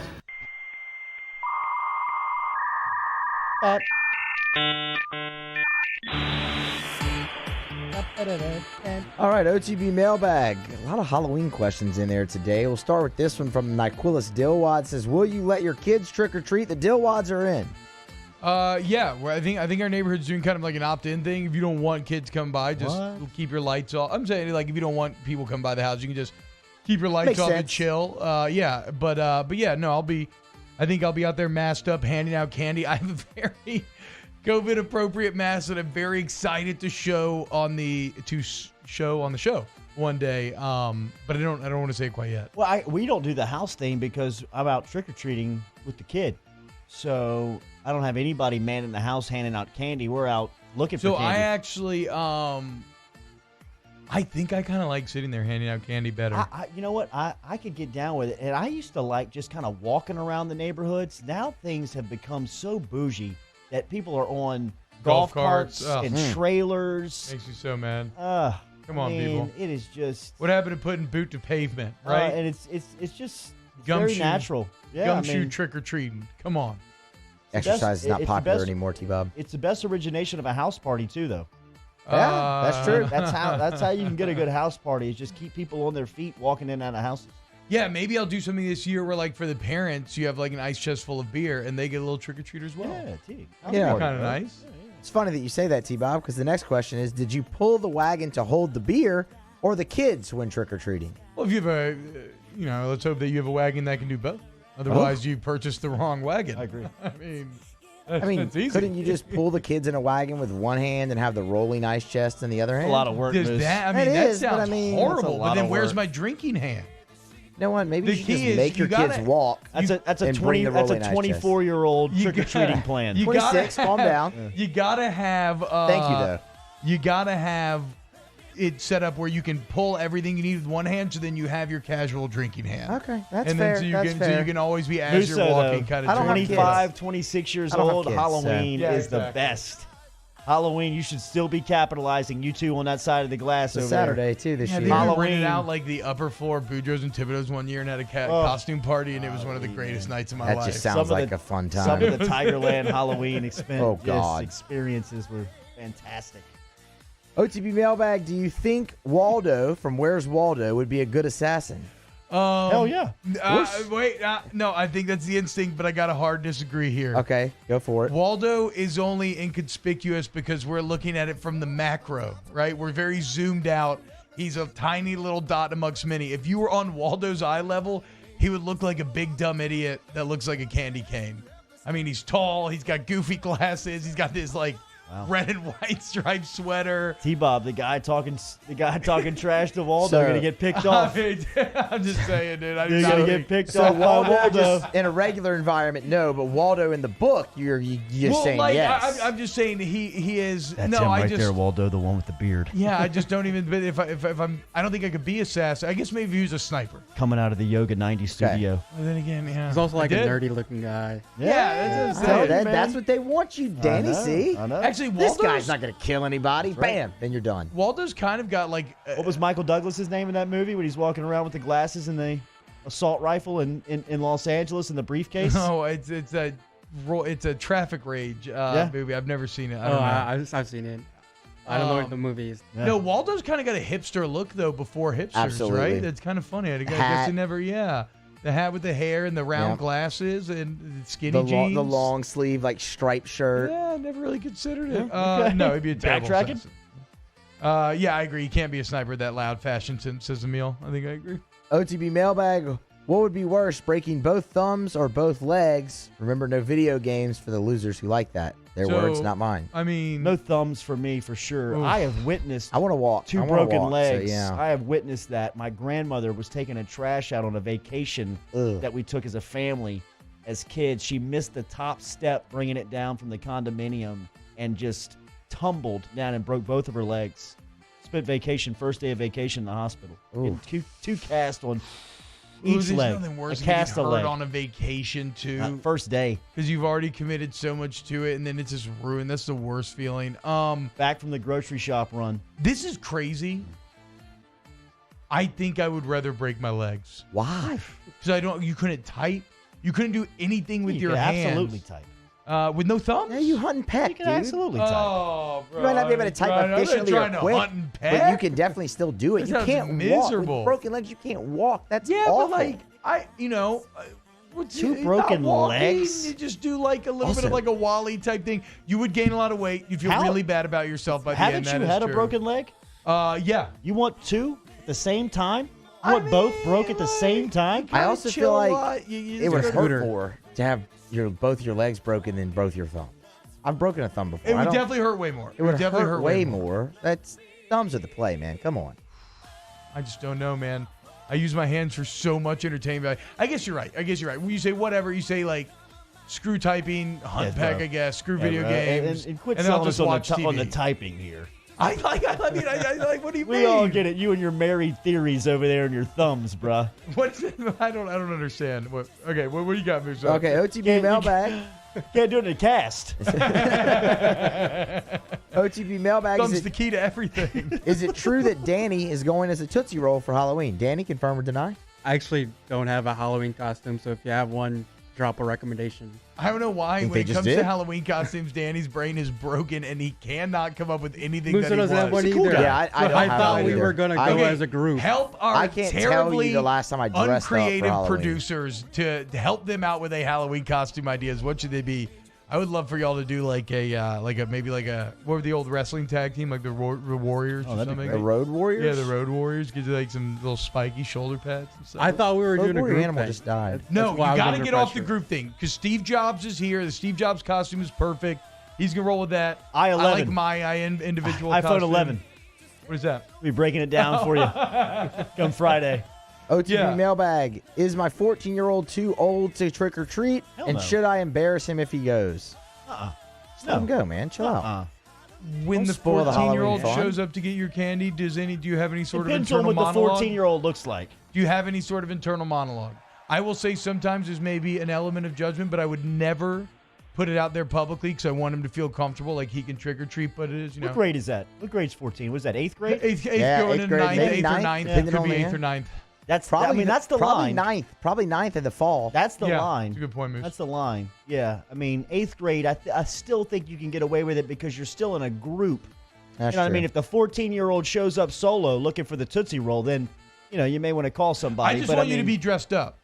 Don't come by not dressed up. Can't How be about- too cool to dress up and then want candy. Man, I'll still give you candy, but then I may give you a little jab. I may actually make you know how I feel at that point. You're going to Almond Joy? Yes, no, God. because you give Don't almond start joys to this. the kids that you like Don't start because it's this. the best Halloween candy. It's not. That's factually inaccurate. Looking forward to our tier list next week, where Almond Joy will be the sole S tier Halloween candy. I will never allow that to happen. What are you doing? Worst candy of Halloween? Yes, it's a reverse tier list is what it is. All right, those are your headlines? No, I mean, those are your mailbag let's questions? wrap on that one. Wait, we had, I thought I had one actually kind of. A good one? Nah, whatever. We can go on. I'm sorry. We go on. There's I wasn't even shouting we at you, can go on. Sorry. That's a tough segment. New Orleans Saints with Nick Underhill next.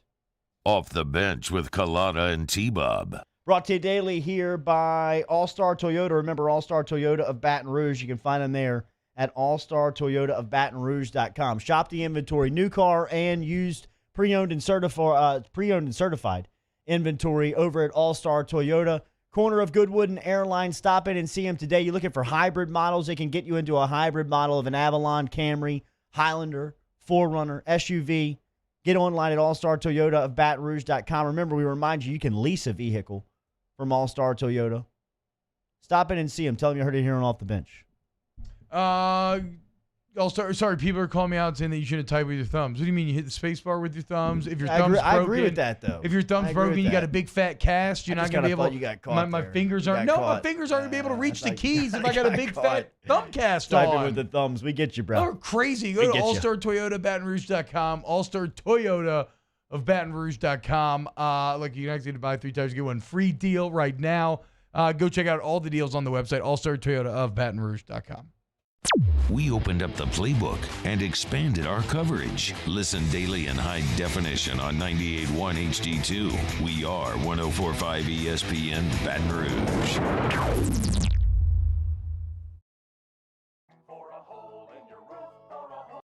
Hello? What's up, E? What you doing? Chilling at the office working. You? Hanging at the job site. Chilling. Roof's up?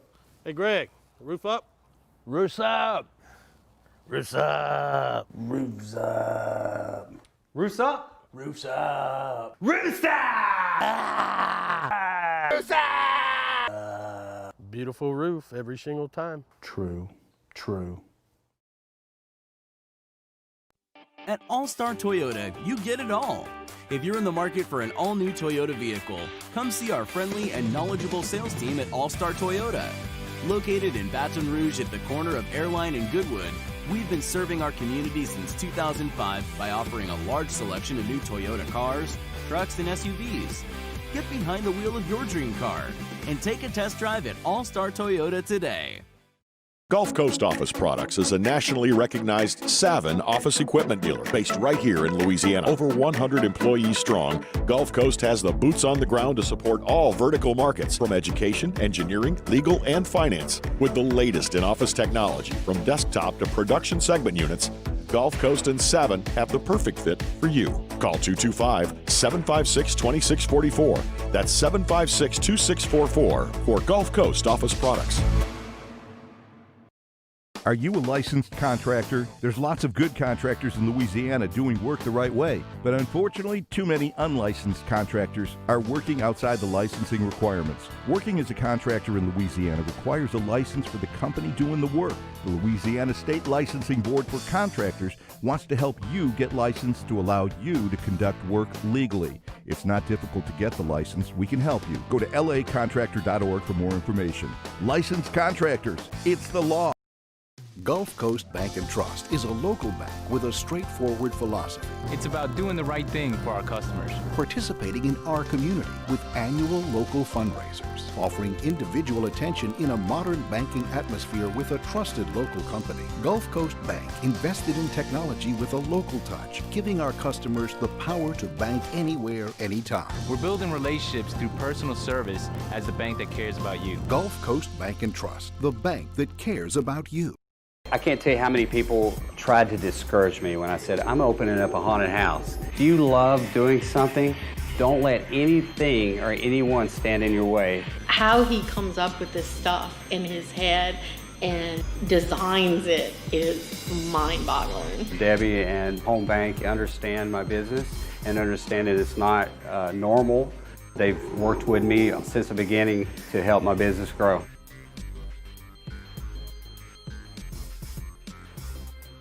Yo, join us for a Tuesday edition of Hanging with Hester and Haney, presented by Richards Honda from noon to 3. We welcome back Chris Doring of the SEC Network, also Josh Kendall of The Athletic to talk South Carolina football, and Hunt Palmer sits in for an hour. Join us on 104.5 ESPN Baton Rouge.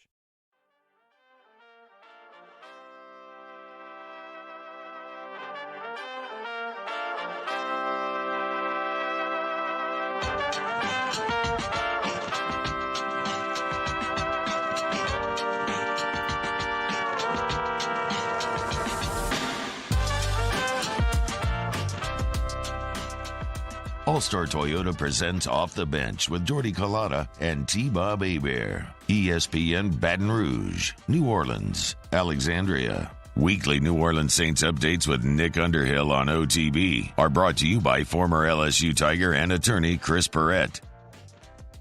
All right, every week here on Off the Bench, we talk New Orleans Saints with Nick Underhill. He publishes NewOrleans.football. Great podcast as well. I'm just laughing at Stephen A. trolling Cowboys fans. There are, I obviously, as who my father is, I love listening to good Cowboys hate, and Stephen A. is right there in line with the canon. Nick Underhill joins us. Compliments of former LSU Tiger and current attorney Chris Perrette. Read his work at NewOrleans.football. Make sure and subscribe to the podcast. Before we get into the Saints, Nick, what do you make of the NFC? What have you made of the start here of the division as we enter another week of football? Not very good, I guess. I mean, there's a lot of teams that I think are underperforming. I mean, the teams that are good, I think, are really good, but it's such a weird year. I think we're going to get to a point, and I wouldn't be surprised if 4 weeks from now we look back and say, wow, those first 4 weeks were garbage and they should be thrown out, and they really don't reflect how a lot of teams look or how a lot of teams are playing. The one exception being the Cowboys. I think they're going to be bad. They hired Mike McCarthy for some godforsaken reason in the year 2020.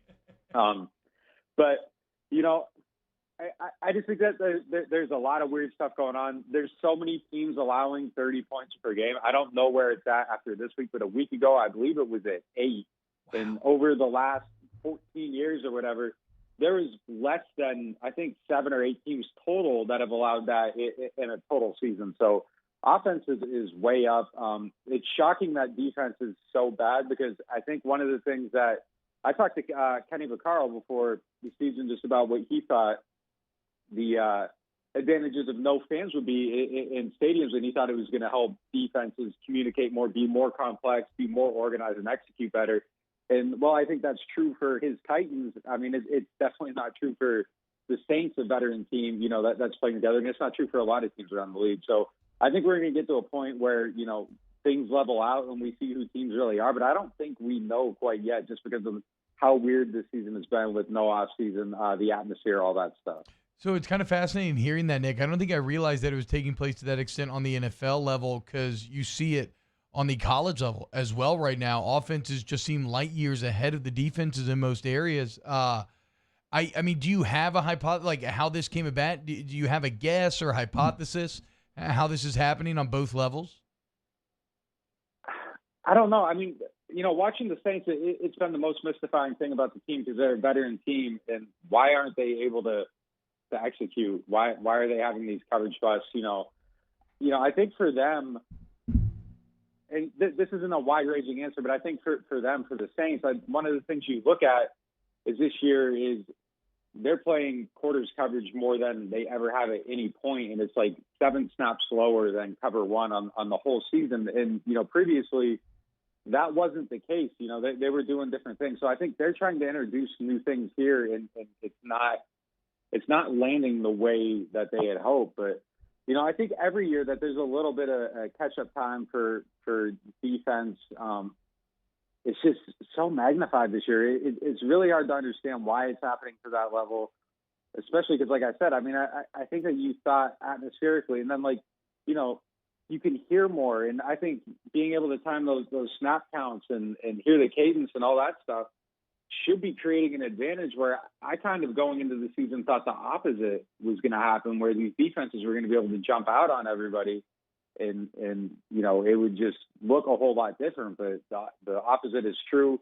And again, I think at some point it's going to level out. Like, it's not going to keep going like this, but that communication advantage that you think would exist, like it's just not there, and it's not doing anything right now. Yeah, I mean, I guess it's resulted in the inverse, right? Where now you have hard counts killing you, and I mean, the defense, they've been doing it for years. Maybe they just they don't even recognize the value that the energy they get from fans really is. Fascinating. I will say this though, fans or no fans, Marcus Davenport returned, and the pass rush was very effective. Nick, what did you learn in breaking down Davenport's return and what it meant for that pass rush as a whole?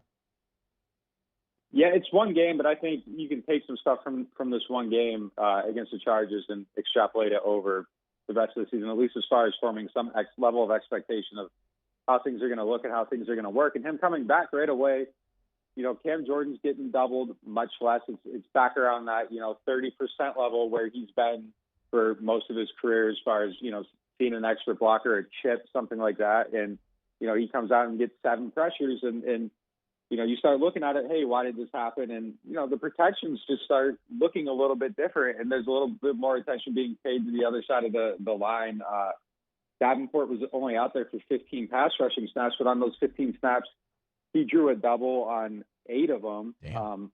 One triple team. He drew a triple team on the play. I don't know if you guys remember it. I think it was in the third quarter. The deep pass, Marshawn Lattimore got beat off the line, and then Davis got a hit. I mean, if you look over, and it saved the touchdown, it was a game-changing play. You look at the right side of that line, Davenport's drawing a triple team, and then, Davis just cuts through it and hits the lane and gets the quarterback hit.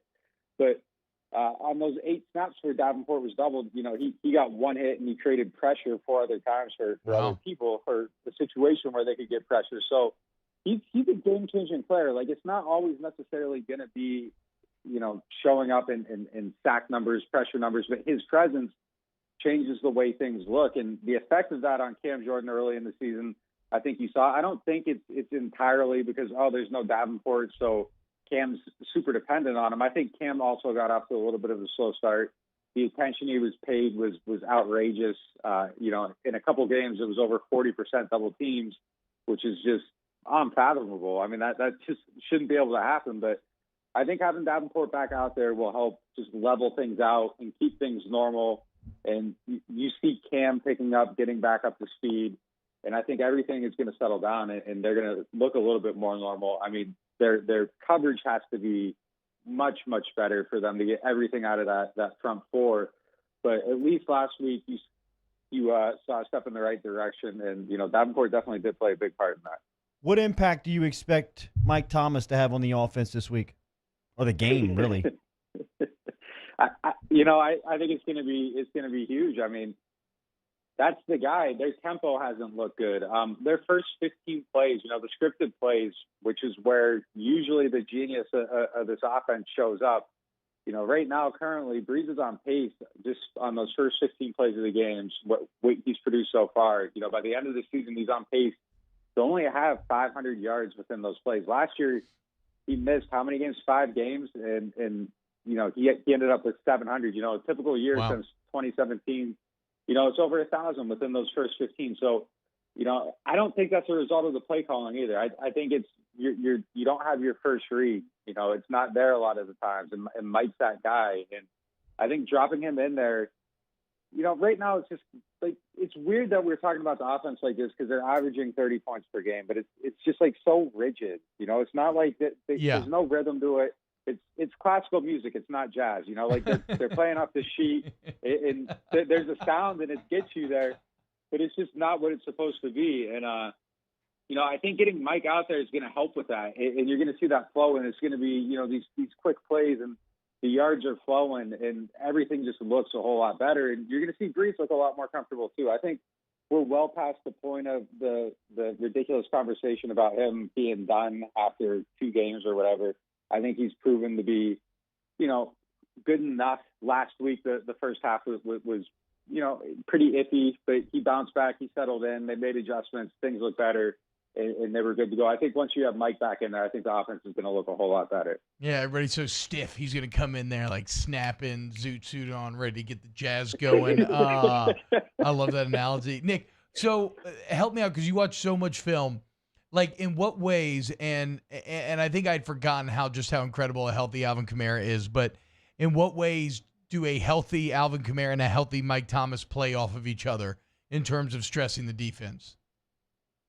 Man, both those guys are healthy on the field. I mean, you got probably 2 of the 10 best offensive players in the NFL. And, I think just both of them being out there, the way they get covered, the attention they draw is going to open stuff up for everybody. You split them out and, someone's going to get super, like a really good look, a good advantageous look on every snap. And it might not necessarily be one of those guys, but, you have to put a safety or a defensive back of some sort on Alvin. So if you're doing that, who's covering Jared Cook? What kind of coverage is Emmanuel Sanders seeing? Traquan Smith will have a one-on-one he can exploit. So there's going to be a great look and easy read on every single play. And, that's how they built this offense. They've over the last few years, really worked to build a structure around Brees to make things easier on him. And once all those pieces are out there, I think everything is going to look a whole lot easier and he's going to look smoother. And, those 2 guys are the foundation of the offense, and that's why they got paid. Nick, what have you made of Andrus Peat in his short return back to the offensive line?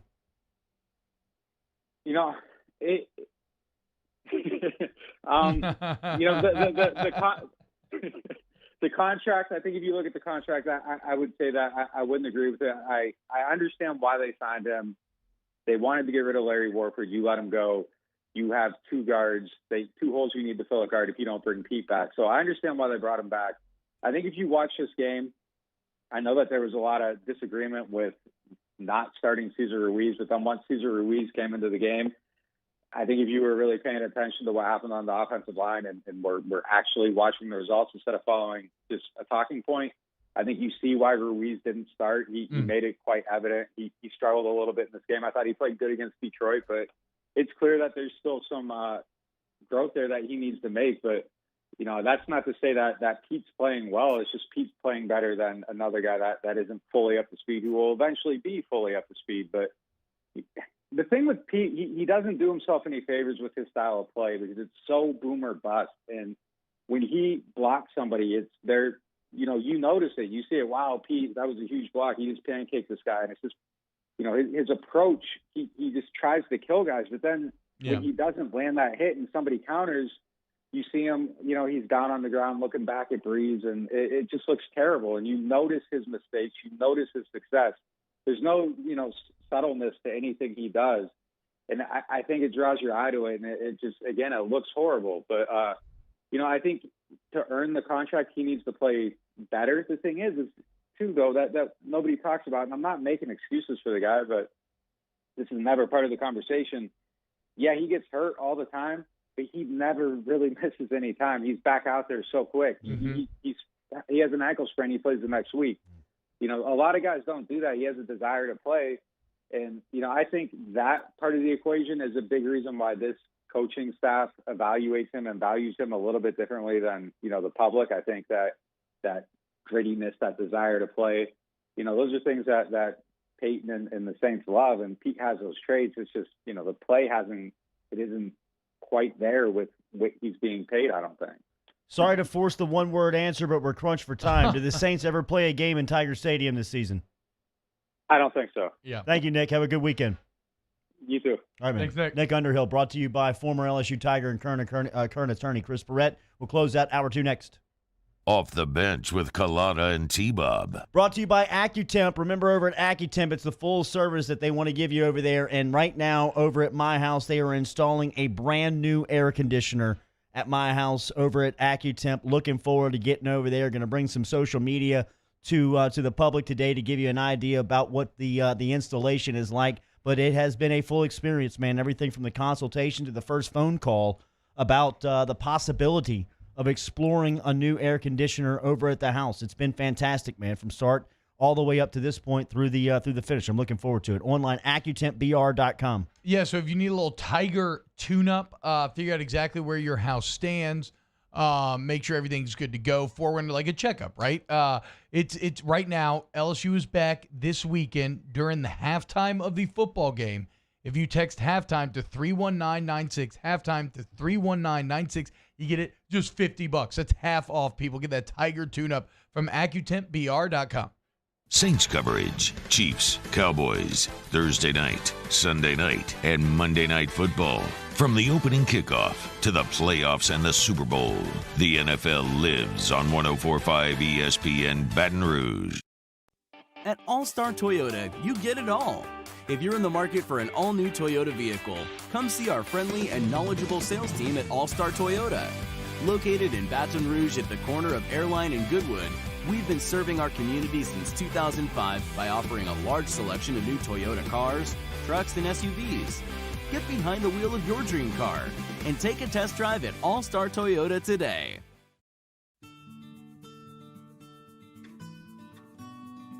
This is a house call. This is a follow-up appointment. This is a diabetes checkup. This isn't just more convenient care, it's more advanced care. This is innovating healthcare at Louisiana's #1 hospital, Ochsner. ServiceMaster Elite create clean, disinfected work environments. As a local business, we take pride in serving the New Orleans and Baton Rouge areas. Our cleaning protocols follow CDC and OSHA standards for healthcare settings, offices, senior living, restaurants, and industrial plants. Contact ServiceMaster Elite to get your operation ready for reopening with germ disinfection cleaning. ServiceMaster Elite, the trusted choice in professional cleaning since 1996. Do you know the proper way to prevent the spread of COVID-19 in your office? We do. We're Jani-King, a leader in the cleaning industry for over 30 years, and we've developed comprehensive programs to address proper cleaning and disinfection. We have experience in applying disinfecting programs in hospitals, office buildings, schools, and other venues. Now we're ready to help and able to assist customers that need disinfecting services. To all of our heroes working on the front lines of this COVID-19 pandemic, your bravery and selflessness represent the very best of us, and we want to say thank you. I'm asking everyone around the state to join me in celebrating the heroism of our healthcare professionals on the 19th of every month at 1900 hours, that's 7 p.m. Write a note of appreciation, make plans to donate to charitable organizations, or say a prayer. To learn more, visit 19thanks.org. Thank you, and God bless. T-Bob Hebert here with breaking news. Front to Back Boat Services is the shop to upgrade your boat tech this fall. With not one but two NMEA certified techs, who better to install your Panoptic sonar, your HD displays. You want to see the fish under the water before you even cast? They have that. Trolling motor you could control with your iPhone? They have that. So what are you waiting for? Get into Front to Back Boat Services right now. Upgrade your boat tech. Make your boating dreams come true. Front to Back Boat Services. Hey, it's Matt Moscona inviting you to join us for Tuesday's AFR, presented by Insurance Network of Louisiana. Larry Holder joins us to talk Saints. Rohan Davey talks Tigers, and we'll preview Game 1 of the World Series. Join us 3 to 6, 104.5 ESPN Baton Rouge.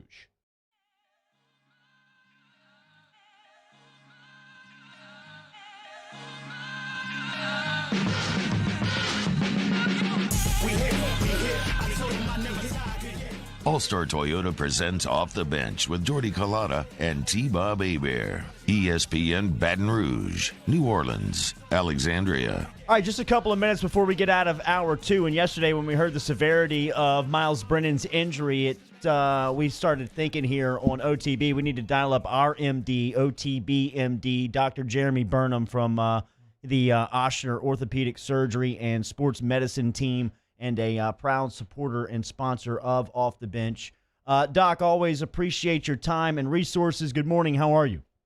Hey, good morning. I'm great. How are you guys? Can you give us a little insight on an abdomen injury? It sounded brutal. Dr. Marucci described it as, what did he say? It was like, what, an asparagus, T-Bob?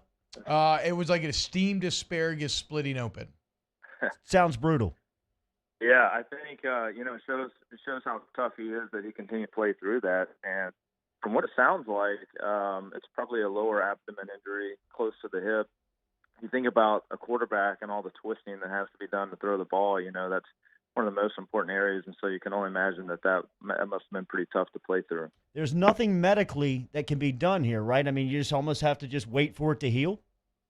Yeah, the body is a pretty remarkable thing, and with some time and the proper treatment and rehab, there's a high possibility that it can heal.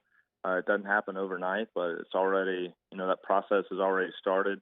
Occasionally, those types of injuries you have to go in and surgically fix, but it sounds like something that they're going to give it a chance to heal non-surgically. So is it a thing where you just need it to heal enough so that you can play on it, but it's still going to hurt? Or, can it is it possible to get fully healed within this time frame? The full time frame to heal is always a lot longer than what I think athletes and the sports timeline gives us. But there's a point you get to where it's healed enough that you can go out there and play. It may not feel completely pain free, but you're functional, and so there's some kind of happy medium in there for being probably completely pain free and this thing being healed enough to get out there and throw the football and play sports. Ochsner Sports Medicine. He is the orthopedic surgeon over there, Dr. Jeremy Burnham. He is the MD of OTB. We always appreciate your time, your insight, and your knowledge, sir. Thank you. We will be touching base again soon. Thank you. Yes, sir. There he is, Dr. Burnham, checking in from Ochsner Sports Medicine this morning. We'll be back with Hour 3. Brody Miller from The Athletic talking about that conversation with Owen Brennan, the father of Miles Brennan, coming up here in 3 minutes on Off the Bench.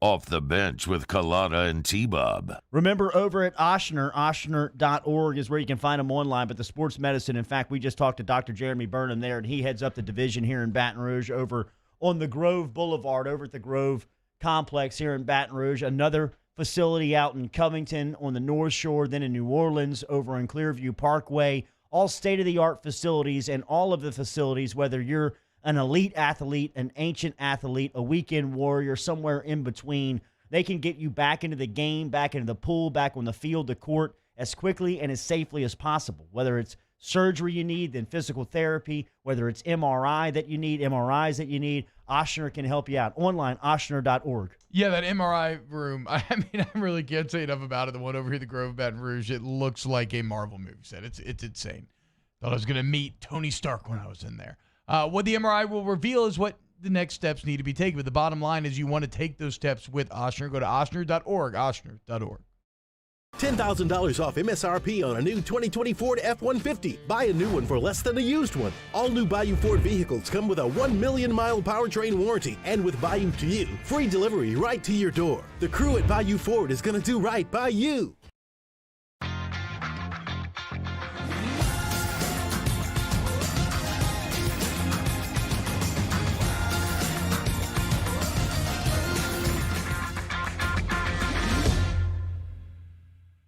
Gulf Coast Office Products is a nationally recognized Savin office equipment dealer based right here in Louisiana. Over 100 employees strong, Gulf Coast has the boots on the ground to support all vertical markets, from education, engineering, legal, and finance. With the latest in office technology, from desktop to production segment units, Gulf Coast and Savin have the perfect fit for you.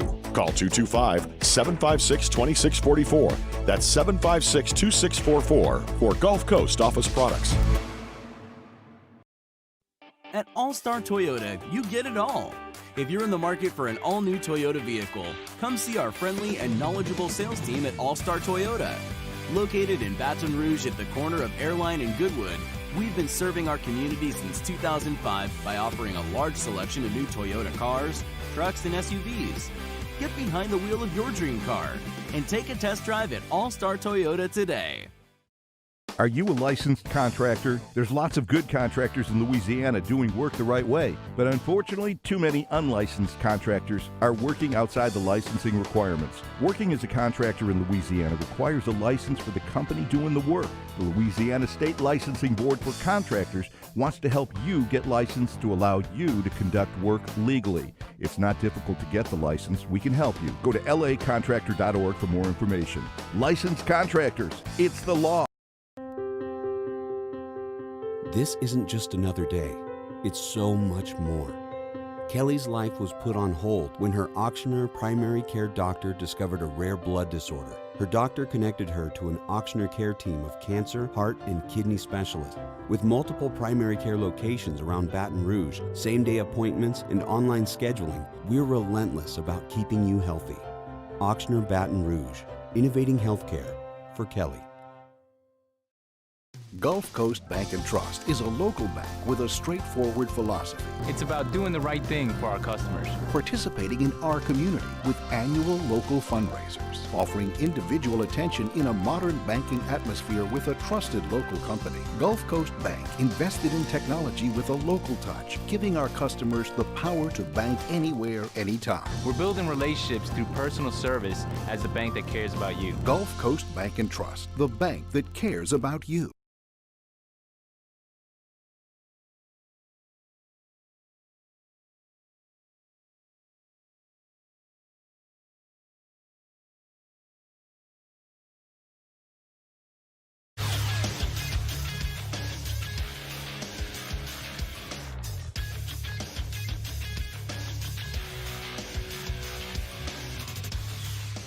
Good morning. It's a 9 a.m. Tuesday, October 20th.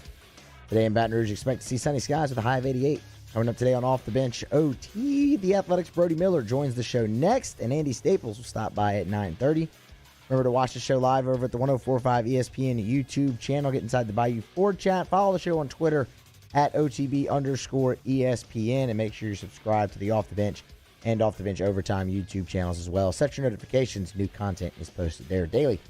OTBOT starts right now.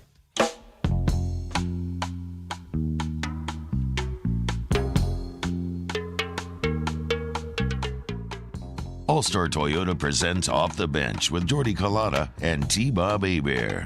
ESPN Baton Rouge, New Orleans, Alexandria.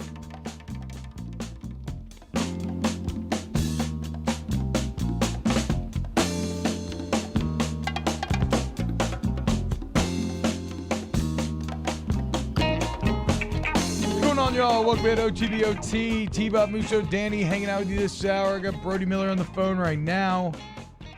Andy Staples coming up at 9:30. Get to our NFL recap that we do every single Tuesday in between. Currently, I'm having to educate the masses about how vanilla is actually the best ice cream flavor. Most fundamentally sound. Vanilla has never taken a shot before there were 3 passes. It's all perfectly executed chest and bounce passes with their thumbs splayed out. Passing over, dribbling all day. Chocolate chip cookie dough. What are these? These are behind the back passes. They're going through the legs. Not using the backboard. Ugh, disgusting. Okay? It's all about the fundamentals. If LSU's defense had a little more fundamentals, we'd be a little better. Right now, they're like some sort of caramel macchiato amalgamation of nonsense. Need a little more straightforward fundamental. Go to Brody Miller of The Athletic, who broke the big news yesterday on Miles Brennan injury, clearing up some of the confusion surrounding it. Brody, what's up, dude? How you doing? I'm doing well. Thanks for having me, man. How are you? I'm doing well. What's your favorite ice cream flavor? So my favorite ice cream flavor is usually something kind of like peanut buttery, like a chocolate peanut butter. But I respect your take completely. I think a well-executed, like a genuinely good vanilla is one of the greatest things on earth. The problem is I'd say like 80% of vanillas are like pretty bad and basic and whatever. But like a good vanilla at like a good place can be a game changer. Yeah. You are correct. And it's the best way to judge an ice cream place before venturing out. If you can't get the base vanilla right, why should I trust you with a peanut butter chocolate swirl, right? I mean, if you can't do the little things.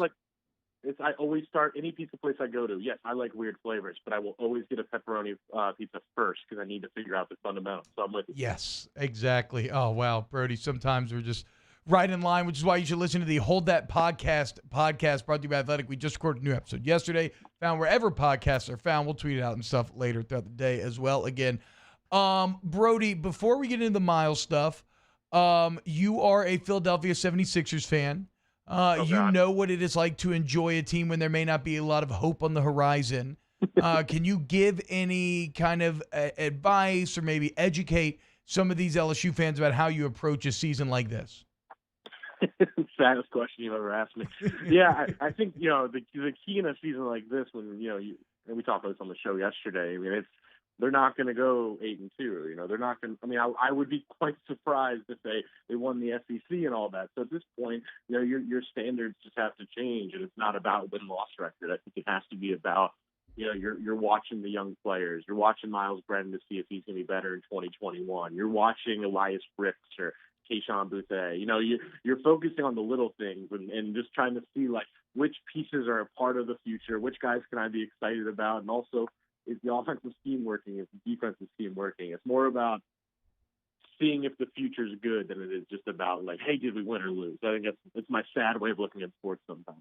and it's, look, for LSU fans, it's like you look at this defense, you got to figure out the pieces you like, what needs to change, and really just apply that to the whole team. We're going to get a look at a couple kids that we've never really seen before. Me and Jordy talked about this. I want to see where your head's at. We felt like during the summer, everything we heard about the backup was probably Max Johnson, but that lately it seems like TJ Finley's really been coming on. It's more than just lip service. And I guess it kind of makes sense because, in the summer, we're talking about 3 practices that you got to see versus now, weeks and weeks of practice. Like, do you feel, how are you feeling about the 2 freshmen in competition with one another? Yeah, I'm with you because I just always leading up into fall camp just thought Max Johnson was clearly the obvious number 2. And yeah, everything I've heard so far pretty much backs up with what Ed Orgeron has said is that, it seems like both guys have actually looked really solid. I've talked to people in the program who were they're like, hey, I'm not just saying this, they've looked good. And there's even and this is not like I don't want anyone to take this the wrong way, but there's almost like a debate of like, well, at what point is it worth, these guys, if they look decent enough, playing them over, putting Miles Brennan in a situation where he's just not 100% hurting himself. I think that's something you have to wrestle with. I mean, if you ask me my personal guess, I still think Max Johnson might have a slight edge, partially because he gives a dual threat dynamic and things like that. He can kind of keep the defense on its toes a little bit more, while Finley's he's another Miles in the sense that he's a big arm pocket guy, but that's not a firm prediction or anything like that. I genuinely do think it's a battle. Yeah, and it sounds like when we talked to him this morning, Brody, he once again kind of reiterated that he would expect both to play. So to me, I feel like regardless of who may technically edge out in the battle, it does feel like they're close enough both with one another where they want to see who potentially will thrive during live reps. And I think it is important to note that maybe Johnson being more athletic does give him an edge here just because he could kind of create, like you said. Alex Anderson, I want to see how you respond to this in the chat, says, but shouldn't you get the cheese pizza first? That's fundamental. Pepperonis are just showboating. See, I see what he's saying, and I think that's a valid point, but I think how do I put this? A cheese pizza to me isn't really telling me everything about the pizza place. Yep. I mean, yes, it's still helpful. Like, it's still giving me a good sense. I'm not anti-cheese pizza, but a pepperoni is a little. First off, I'm getting a better sense of how many ingredients do they use? How do they distribute cheese to pepperoni ratio? Things like that. And yeah, and personally, I'll just say pepperoni is my favorite. So that's also like a biased part of the discussion. No, Brody, I think you hit the nail on the head. And I think you hit the logic behind showing me entirely what your pizza place could do. But pepperoni pizza is the vanilla ice cream of pizza. It's actually not cheese. I don't make the rules. I just enforce it. We're talking to Brody Miller, at Brody A. Miller on Twitter. He writes for The Athletic. And, Brody, you wrote the story yesterday about Miles and the ab muscle that burst like a steamed asparagus, I believe was the quote, which is wild. So let's start there. How did this all come about? In terms of how to buy? Yeah, sorry. In terms of like learning this story and then and getting the clarification on what happened with Miles. Yeah, because we were joking on the show yesterday that it's been kind of a wild injury to cover because we all cover injuries all the time, but this has been a weird one where there hasn't been many specifics, and it just kind of led to a lot of wild speculation. I mean, I think we all saw the rumors out there that it's like, his hip is displaced and all these kind of things out there. And it was just kind of and obviously I talked to his father, who I think they were even trying to figure out for a little bit what was going on. But, yeah, and his father just got, obviously Ed Orgeron said yesterday a significant lower body injury. And obviously Ed Orgeron is very forthcoming and very honest with the media about injuries, so credit to him for that. But even that kind of leaves a little bit of like, well, what could that mean? That could mean anything. So, yes, it was a torn abdominal muscle kind of by his oblique from what I understand. And, I mean, that's excruciating pain. Think about it. Every time you throw, every time you breathe or shout or call, I mean, you're using your ab muscles because your body's going up and down. He still threw for another, 350 yards probably after that happened in the first quarter, including a 75-yard bomb to Terrace Marshall and that rope to Eric Gilbert. Some of those throws were pretty remarkable. I mean, think about the rope to Torrey Carter that didn't get caught, right? Just right there, dropped in the bucket. Yeah, I mean, from what I understand, the joke someone said was like adrenaline is a hell of a drug, and he was able to kind of, just get through that. But yeah, I mean, he's in a lot of pain. And, I think Myles Brennan, from everything I've learned about him, is the kind of guy who's like, I'm going to play, let's make it work. But it is more complicated than that because, yeah, you can play, you can withhold the pain, which I believe he can, but is your body really able to do everything you need to do? Or are you going to put yourself in more pain for the Auburn game, which is, obviously a bigger game and whatnot. So I think that's the part you really have to wrestle with because he is something. No matter how you look at it, yes, he technically can play, but he's in a lot of pain. There's no doubt about it. Were you surprised to hear that Eric Gilbert and Terrace Marshall maybe wouldn't have been able to go last week? I was surprised by that. I mean, we did know that, Gilbert got hurt against Missouri, and it was something we had to follow. And it was kind of hard to get a vibe on that because he did come back into the game, but he clearly wasn't really himself. So that was one where I think we were all tied up on the Brennan news that we didn't really lock that part down. That was surprising to me. And you never know, you know what I mean? If that game was played Saturday, like who knows? They might have actually gone, but not having the game makes it easier to say, they were hurt. But I was surprised in answering the question. It just drives home to me how kind of so cursed this LSU season's kind of been. It's like if anybody shows up as a bright spot, they get struck down. Like Derek Stingley. Literally the three bright spots in the entire roster all would not have. And then Derek Stingley twists his ankle on a freaking down marker. It's just been a wild year. All right, Brody. Before we let you go, actually, I want you to do this. Explain for our listeners because you wrote an article this summer about Myles' toughness that maybe should have told us that this could have maybe been the expectation with him. Tell us about the time he sliced his arm open in high school. Yeah, I think this is just a good example of, Myles is kind of a different kind of cat in that sense, and a little Burrow-esque in just this sense, at least, in that, so basically his sophomore year at St. Stanislaus, he, basically I think it was the third quarter or so, it was like his fourth career start, he gets tackled by a bunch of guys and completely tears his arm open, and like a 5 to 6 inch gash down his arm, which that's, it's like half your arm, but he didn't even realize it. He thought it was just like sweat or something on his arm, and then he looked down and it's like, oh God, that's blood everywhere. So then they're like, all right, you got to go to the hospital. You have to, hop in the ambulance. Let's go. And he just kind of looked to his coach and his trainer, gave them a look to basically be like, all right, let's wrap it up and let's see what we can do. So he basically, everyone was like, you're crazy. He tapes this thing up and he could barely throw with it. But he threw 2 plays later, throws a touchdown pass. And then with 11 seconds left in the game, throws the game-winning touchdown pass while taking a hit.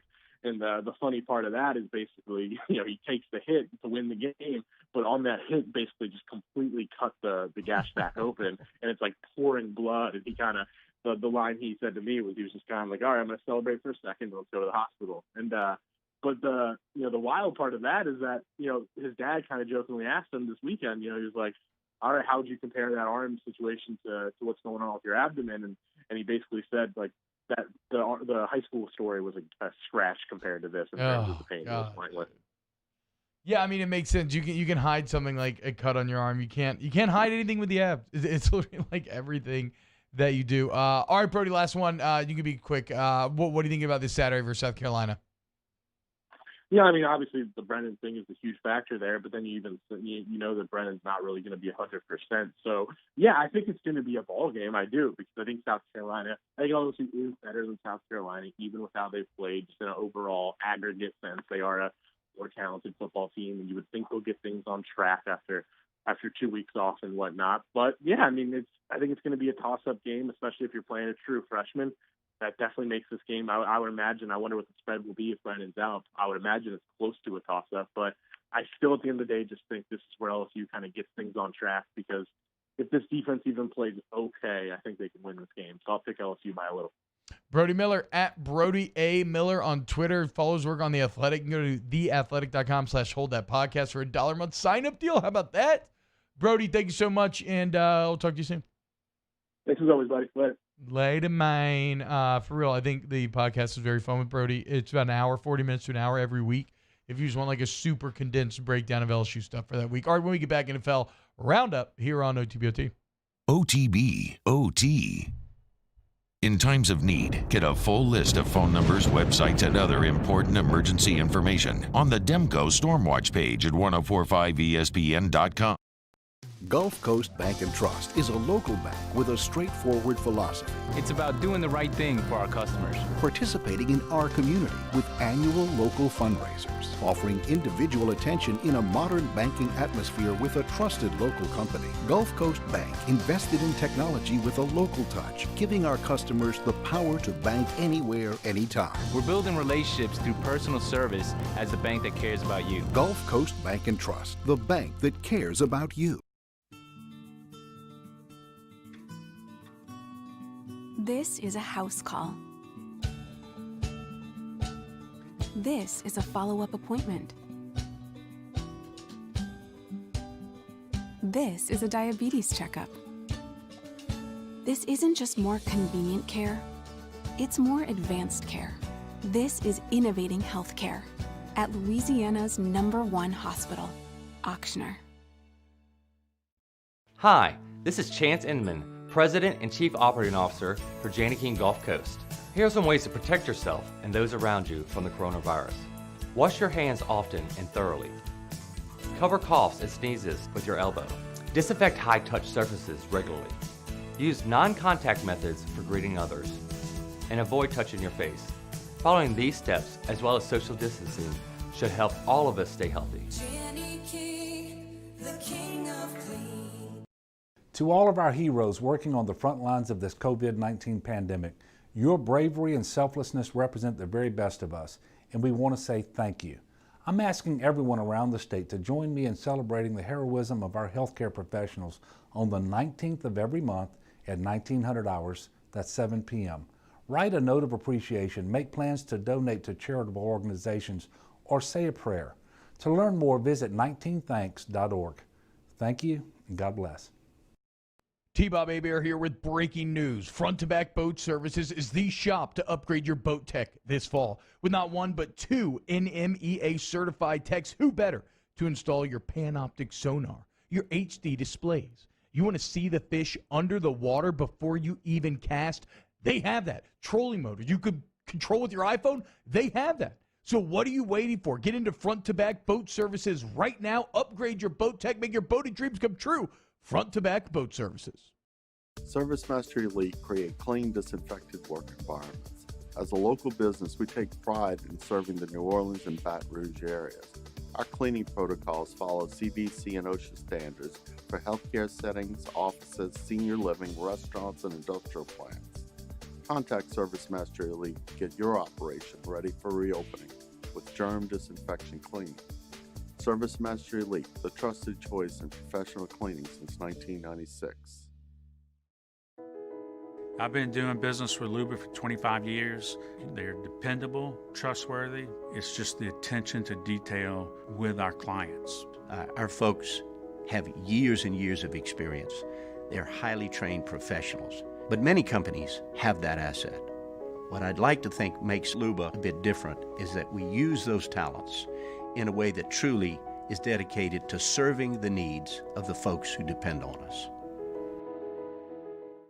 Are you a licensed contractor? There's lots of good contractors in Louisiana doing work the right way, but unfortunately, too many unlicensed contractors are working outside the licensing requirements. Working as a contractor in Louisiana requires a license for the company doing the work. The Louisiana State Licensing Board for Contractors wants to help you get licensed to allow you to conduct work legally. It's not difficult to get the license. We can help you. Go to lacontractor.org. Yo, join us for a Tuesday edition of Hanging with Hester and Haney, presented by Richards Honda from noon to 3. We welcome back Chris Doring of the SEC Network, also Josh Kendall of The Athletic to talk South Carolina football, and Hunt Palmer sits in for an hour. Join us on 104.5 ESPN Baton Rouge.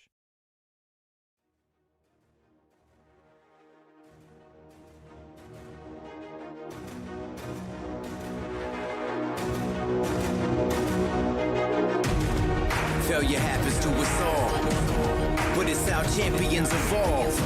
The only thing that matters from a loss is if you get back up when you fall. You gotta get up. Failure happens to us all, but this is how champions evolve. All-Star Toyota presents Off the Bench with Jordy Collada and T-Bob Hebert. ESPN Baton Rouge, New Orleans, Alexandria. What's going on, y'all? Welcome back to OTB OT. T-Bob, Musso, Danny hanging out with you. It is time right now, as we do every single Tuesday, to do our NFL Roundup, where we kind of close the book on the last week of NFL football, go result by result, and just kind of give a couple thoughts on the games. For what it's worth, this is actually probably the least amount of games that I got to watch for whatever reason. Just on Sunday, I was doing some stuff around the house, and then I didn't get to go back and do the YouTube recaps that I normally do. So I'm a little more surface level on these takes this week. Do we have any bed music today? Is that up and running? Okay, let's get a little bed music, and then we will dive in to our NFL Roundup. All right, I'm just going to go down the list on ESPN.com here. So we'll start with a big one. It was Texans and Titans. The Titans undefeated. Vegas knew something here, though, because I think the Titans were only favored by, I want to say, like 4.5 coming into this game. And although the Texans are terrible, it ends up being a really exciting one. 42-36, Titans win. What are your takeaways? Derrick Henry's a freak. Yeah. The Titans are actually very good at football. And Ryan Tannehill earning some respect, man. 30 of 41, 364, and 4 touchdowns. So I said that Tannehill had replaced Kirk Cousins as the kind of Mendoza line, where if you're above him, your fan base is happy with you. If you're below, they're not. He is better than that. He's not that Mendoza line. He's been playing quite well. He's probably starting to bump in on top 5 category off the top of my head. I'd have to see. But yeah, Derrick Henry running 21 miles an hour, 250 pounds is absurd. That's stupid. And then again, I can't get over the Mike Vrabel clock decision. That was great. And so for those that don't know, essentially what Vrabel did was, with the Texans having 2nd and 1, he knew they're probably going to run the ball and get 1st and 10. So they'll have 1st and 10, and they will have been able to run 40 seconds off the clock. What does he do? Runs out of 12th man, concedes the first down. So they still get the 1st and 10, but without the 40 seconds. And then what do? They score the game-time touchdown with 4 seconds left. They win in OT, and they break Otter's heart in the Degeneration Dome once again. Another final, PR-17. The Colts beat the Bengals 31-27. What did the Bengals jump out to a 24-0 lead here? 21-0. Ooh. They looked very good during that stretch. Kind of like they should have been the favorite in this game, and then everything turned. They couldn't move the ball on offense. Receivers were dropping passes. They had no run game, and their defense could not stop anything. And they lost. Yeah, another 300-yard day for Burrow, but no touchdowns on the day. He did have a rushing touchdown. Okay, how about PR-17, though, bro? Had a good day, man. I mean, 371 and 3 scores for the old man. He managed to throw an interception as well, you know. John, well, I mean, he got to. But he didn't throw the back-breaking one, He at didn't. least. He didn't. So there's that. And Jack Doyle was a beast that game, too. Who's Jack Doyle? Their tight end. Colts tight end. Okay. And even with the comeback, the Bengals had a shot to win it, but Burrow threw an interception on the final drive. That was when the interception came. Is Jack Doyle on your fantasy team, Danny? He was. Okay, yeah. Not this year. Another final. The Falcons get their first win and the interim win, as one does, as they beat the Vikings 40-23. My God, it has gone so bad in Minnesota. It's unreal just how quickly the fall came for Minnesota. Their defense was one of the most feared defenses in the league the last few years, and now they're nothing. Kirk Cousins' first pass of the game was intercepted. Yeah. He's just not good right now. He's just not good, bro. It sucks. That's fair. Justin Jefferson, though, is cleaning up in these garbage time. We just got to sling it type of moments. As we said yesterday, the second player in NFL history over 500 yards through 5 games. Broncos 18, Patriots 12? Your guy, Drew Lock, the youngest quarterback to win at Gillette Stadium. Yeah, and it was definitely because of his 10 of 24 performance with 2 picks. Of course. And Of course. 189 yards. Hey, That's man. absolutely why they won. Did y'all see the Cam Newton They won quotes? because they have a good field goal kicker. Did y'all see the Cam Newton quotes coming out of this game? Yeah, what'd they kick? 6 field goals? 6 field goals. Wow.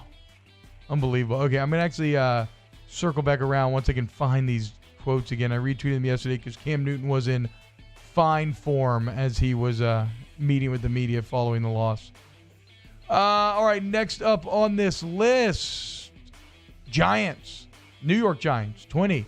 Washington football team, 19. The Giants joined the ranks They crushed of the my winning. dream. They crushed my dream. Yeah. I was very openly rooting for both New York teams to go 0-16 just to see what would happen with the number 1 pick, who gets it, because I don't know how they decide that.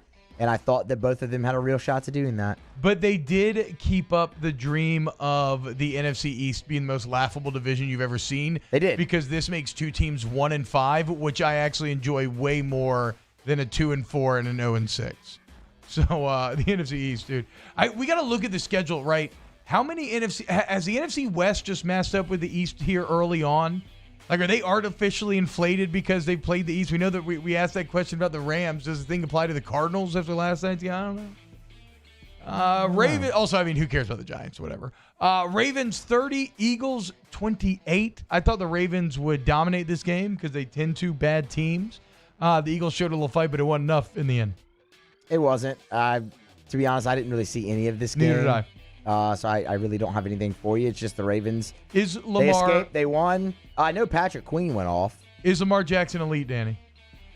I think he's close, but not yet. Oh, wow. Okay.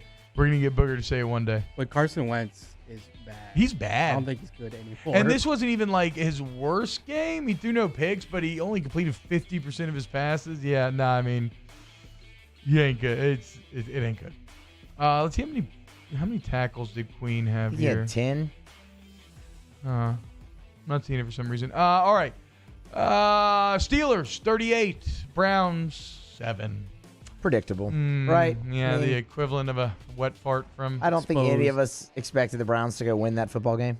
Exposed. You think they're fakers?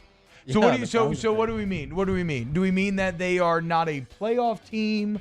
Are they not Yes. a true contender? You don't think they're a I don't playoff think they're a team? playoff team. Oh wow, it feels a little hot. 'Cause I They have a feel good like, roster, but that's what I'm saying. I feel like Cleveland's I don't makeup is such that they can be better than the majority of the NFL, but they are so. I mean, look at the Ravens in this game. They are so clearly not with the class of the ACC. They were or overmatched by the AFC. Steelers defense. They couldn't run the ball, and Yeah. we know if they can't run the ball, Yeah. Baker Mayfield can't beat you. That is very And that's true. I mean, they ran for 75 yards. How about Chase Claypool again? If there's a threat to Justin Jefferson, Offensive Rookie of the Year, we thought maybe it was CeeDee Lamb. It's obvious now with Danny's boy Dak playing that, or excuse me, Danny boy's Dalton playing. CeeDee Lamb's probably out of that running, but Claypool looks like someone who's just continuing to gain steam. he's gonna bounce back. Who? Andy Dalton. Yeah, He's gonna bounce back. with Mike McCarthy.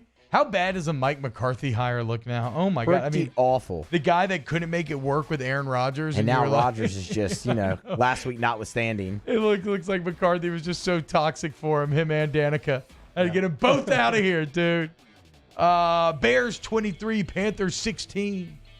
The Bears, man. Chicago. What is going on? They're awesome, dude. Are they? So, BDN. they're definitely not awesome, but yeah, BDN, if he can give you solid quarterback play, they're good enough. And it's that Still. weird thing where if you sometimes you just keep winning and then you suddenly convince yourself that maybe you're better than you actually are. And that's exactly what the Bears are doing right now. And just from a math standpoint, with the extra playoff spot, they are putting themselves in the driver's seat. I still have trouble seeing them win the division, obviously, but they are putting themselves in the driver's seat to get a playoff spot. For the Panthers, I just think the Bears are still overachieving. But they are. But that's what. But eventually, you keep overachieving, and you're way more of a threat than you have any right to be. The Panthers, a little bit of a comeback to reality. Winning 3 games in a row without McCaffrey is going to be tough. 2 turnovers from Teddy Bridgewater as well. I think that Carolina's really going to struggle with the Saints because getting Mike Thomas back going to be huge. Plus, Sean Payton is going to be out for blood. I mean, again, I keep going back to how petty he got over Tommy Stevens on draft day. What's he going to do now when Joe Brady's returning to the fold. All right, let's rush through some of these last ones. Lions 34, Jaguars 16. I do not care at all. Jaguars are really bad. Yeah, they are. The Gardner Minshew dream feels like it's dying a little bit more every day. Dolphins 24, Jets 0. Speaking of really bad. The Jets are really bad. Adam Gase, you're a joke. Greg Williams also a joke. He's taking shot at Gase and Gase's offense. It's terrible. The result of the weekend, Bucks 38, Packers 10. Hello. Brady. That game turned on a dime. The Bucks front seven looks so intimidating. It looks like the offense is getting it together more. I think Brady avoided throwing a pick six this game. Aaron Rodgers didn't. Aaron Rodgers did not. I would say that the Bucks laid out a game plan for how to stymie this year's Aaron Rodgers, but I don't know that anybody else has Devin White or Levante David or that Bucks pass rush, so I don't know that anybody else can really replicate that, but a huge win to moving forward, too, for Tampa. Niners 24, Rams 16. The classic, NFL will always surprise you game here. It just felt obvious coming in that San Fran was going to lose this game. They've looked terrible recently, and of course, they beat the Rams, who've looked far more competent. Again, the Rams just juiced their numbers by beating the entirety of the NFC East. And then last night's Monday Night Football, 26-17 Bills. Chiefs. How about Clyde Edwards-Helaire? Le'Veon Bell coming into the fold. You're going to lose time. What does he do? Goes for 160 like a champ. 160 on 26 carries. Gotta love it. And I just loved watching a little old school football last night. Like I said, just felt like watching somebody just body shot. And there's something that I can really appreciate with that. And then I had a lot of fun watching Kyler Murray just embarrass the Cowboys. I mean, could it get any worse for the Cowboys fans? If you're an LSU and Dallas Cowboy fan, you are having a bad time right now. I mean, everything you love is falling apart. He had no rhythm. They could get no rhythm. Every time they try to get something going on offense, they turn the ball over. Even Zeke Elliott's out here fumbling twice. He's never fumbled twice. He doesn't fumble.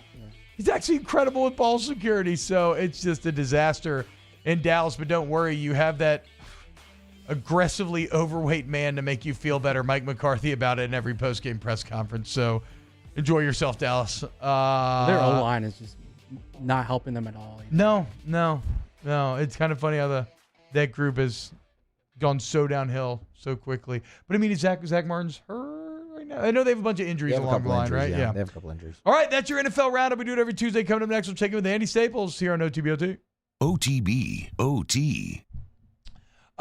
We're talking a lot of football this hour, and what's your headquarters for football? It is Hooters. That's right. Look, I live right by the one on Segan, which they renovated last year. New countertops, new floors, beautiful new TVs, HDR, the whole nine.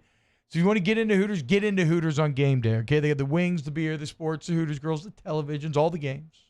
So you love Hooters so much. But if you can't, because space can be limited during the pandemic, why not bring the Hooters to you? That's right.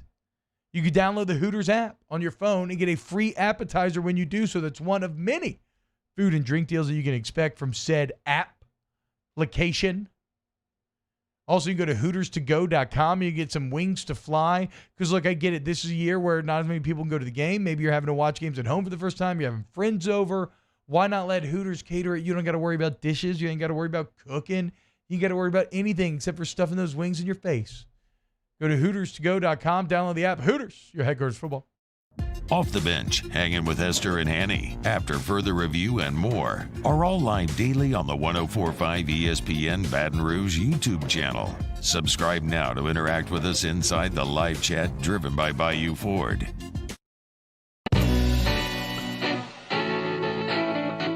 Started making beer at home and immediately fell in love with it. After the day of my first batch of brewing, I was already thinking, can I do this for a living? Oh yeah, obsessed with it. He was totally consumed by it, and then looked at me one day and told me I was put on this earth to brew beer. And I was like, wow, that is such a bold statement. And if you can say that about anything, then you need to follow your dream and do it.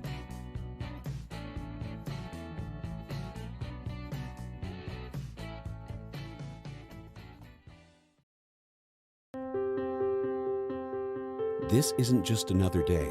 It's so much more.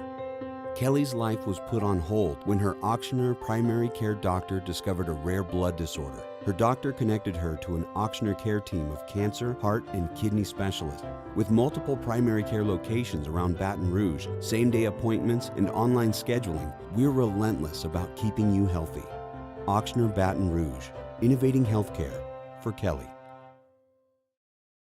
Gulf Coast Bank and Trust is a local bank with a straightforward philosophy. It's about doing the right thing for our customers. Participating in our community with annual local fundraisers, offering individual attention in a modern banking atmosphere with a trusted local company. Gulf Coast Bank invested in technology with a local touch, giving our customers the power to bank anywhere, anytime. We're building relationships through personal service as the bank that cares about you. Gulf Coast Bank and Trust, the bank that cares about you.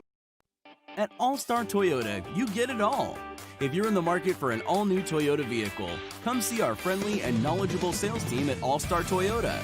Located in Baton Rouge at the corner of Airline and Goodwood, we've been serving our community since 2005 by offering a large selection of new Toyota cars, trucks, and SUVs.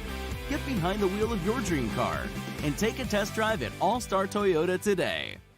Gulf Coast Office Products is a nationally recognized Savin office equipment dealer based right here in Louisiana. Over 100 employees strong, Gulf Coast has the boots on the ground to support all vertical markets from education, engineering, legal, and finance. With the latest in office technology from desktop to production segment units, Gulf Coast and Savin have the perfect fit for you.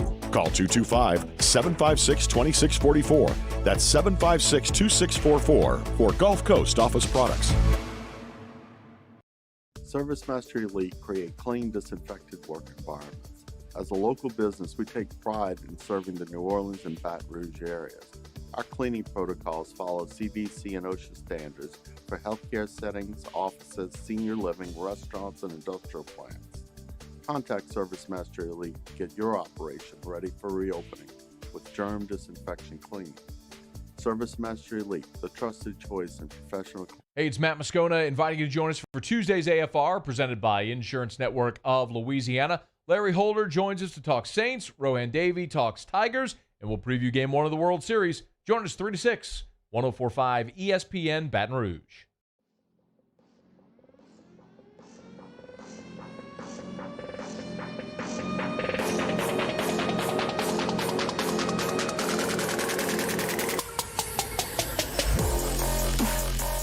OTB OT with T-Bob Hebert, ESPN Baton Rouge, New Orleans, Alexandria.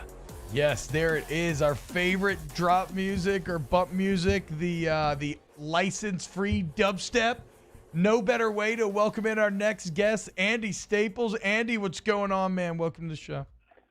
My podcast music is license-free, late 90s hip-hop banger, so I appreciate like any license-free intro I can get. Hell yeah, dude. Look, the YouTube algorithm gods are harsh masters. Of course, you can follow Andy at Andy_Staples, writes about all college football for The Athletic. If you're listening to the show, you definitely already know that. Andy, before we get into football, you've been doing a little theme parking. You were at Universal yesterday. Give me the highlights of the trip. Well, the highlight was when I decided yesterday afternoon, because my kids didn't have school today, that we were going to stay another day. So I'm actually currently at Universal Studios. Have ridden Rip Ride Rocket 3 times this morning. Had a bet with my son that my daughter would go on it because he said his little sister was going to be too scared to go on it. I said, no, you owe me donuts if she goes on it. And she went on it, and she loved it, as I predicted. How old is she? I remember, I'll never forget, we had a rule. When you were 10, you had to start riding all the rides. And it was, I'll never forget, when I was 10 years old, I was bawling, crying in line, which is probably too old to be doing that, going to ride Batman, begging my dad to let me not fall out the roller coaster. And then, as you said, sure enough, first drop, I fell in love. It was just like the most fun I'd ever had. Well, the thing with my daughter is she loves the Hulk at Islands of Adventure, which is way more intense than Rip Ride Rocket. That's what I was telling her. I was like, dude, you rode the Hulk twice yesterday. You're going to be fine. But you know how it is. You got to get over the mental block. It's all mental. It's not physical.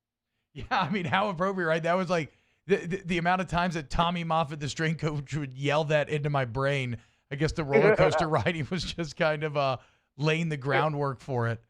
Because he was talking about 500-pound squats.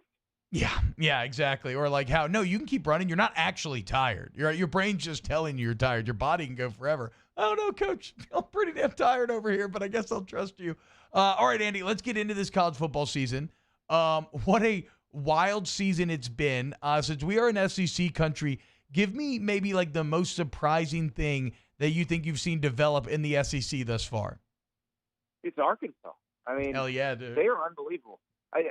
You and I imagine you were similar to me when you heard Sam Pittman got hired. You're like, okay, this might work because this guy, everybody loves him. Like, you've never heard a bad word about Sam Pittman from anybody. And you're like, okay, this guy could probably recruit because he's pretty genuine, but how's he going to do on the field? You know, he's been an O-line coach. He's not been a coordinator. Has been a head coach since the high school level. So how's he going to handle the CEO stuff? And he's been tremendous. And then their coordinators, Barry Odom and Kendall Browns, have been really good too. That team looks like a completely different group of people. And I realize they got Felipe Franks from Florida as a grad transfer, but it's still mostly the same people as last year. Yeah. And these are the guys getting blown out by Western Kentucky. And they look not just adequate, but pretty good. It's been like, because that's my deal, right? I like the hire, but I'm with you. I was just like, how much change can you actually affect at Arkansas? And it turns out that coaching matters a ton, and you can affect a ton.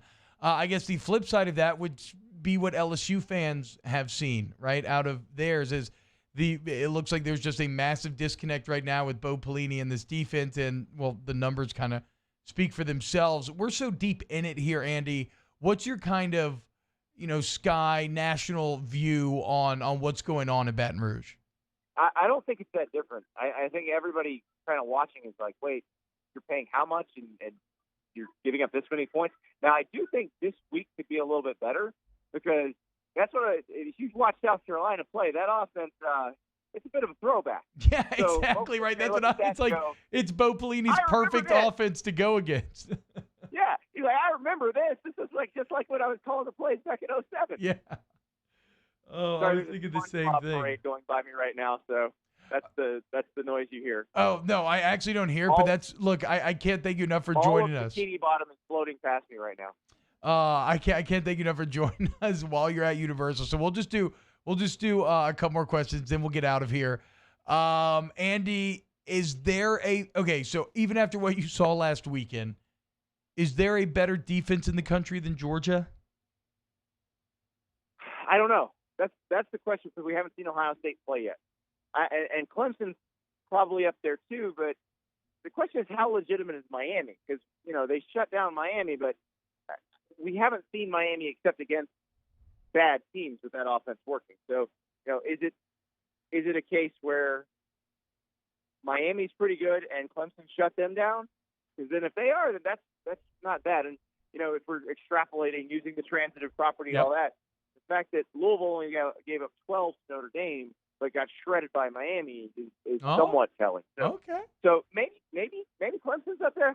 I'm really interested to see Ohio State because they have yet another set of monsters on the D-line. They have a factory where they build 6'7", 270-pound defensive ends, and they just ship a new one every year. So they're going to do that, and I'm curious to see what they can do. I imagine they will make Nebraska pretty miserable this week. Andy, I'd be remiss if I didn't ask. I know it's so nice the Big Ten returning this week. College football takes another step towards just having all the games on again, which I love. Normalcy. Yes, yeah, normalcy, exactly. Last one here. I'd be remiss if I didn't ask you about Florida before you got out of here. Obviously, LSU, I think quite fortunately, got to avoid, just from a pure football perspective, avoiding Florida was pretty huge for them. Yeah. What about the Florida side of the equation? How are they feeling heading into now? Because they have no margin of error left. Yeah, they're freaking out about the defense. They really are, and it's weird talking to folks in LSU country about that because you guys are like, hey, we take that. You only gave up 30? What? Okay, yeah, dude, come on. But I think that they are a little worried about because the offense is fantastic in Florida. They've been very successful against everybody so far. But the thing is, I think they're gonna. When they play Georgia, that defense at Georgia is probably going to stop them a couple times. And then all of a sudden, can you stop Georgia enough? Yeah. And, what A&M did in the second half was really just decide, okay, we're going to run the ball down your throat, and we see there's nothing you can do about that, so that's what we're going to do. And that's going to open up our passing game, too. I think that's the fear of Georgia doing that same thing because Georgia has a better offensive line and better backs and can do that pretty much the same. So, it would be up to Kyle Trask and Kyle Pitts and company to win that game in a shootout, which I think they could, but I don't think Florida wants it to get that way. I mean, it's putting so much pressure on the offense when you get to a team like Georgia. I think most of the other teams they play, they can handle. But I don't know. Like, I thought, if Miles hadn't been hurt, if they'd wound up playing that LSU game on time, if Miles is healthy, I would imagine that's a shootout too. Yeah. Because LSU's offense has been scoring points. So I just think, and with Florida, I'm not sure how much of it is scheme and how much of it's personnel. I do know they've not played a ton of people.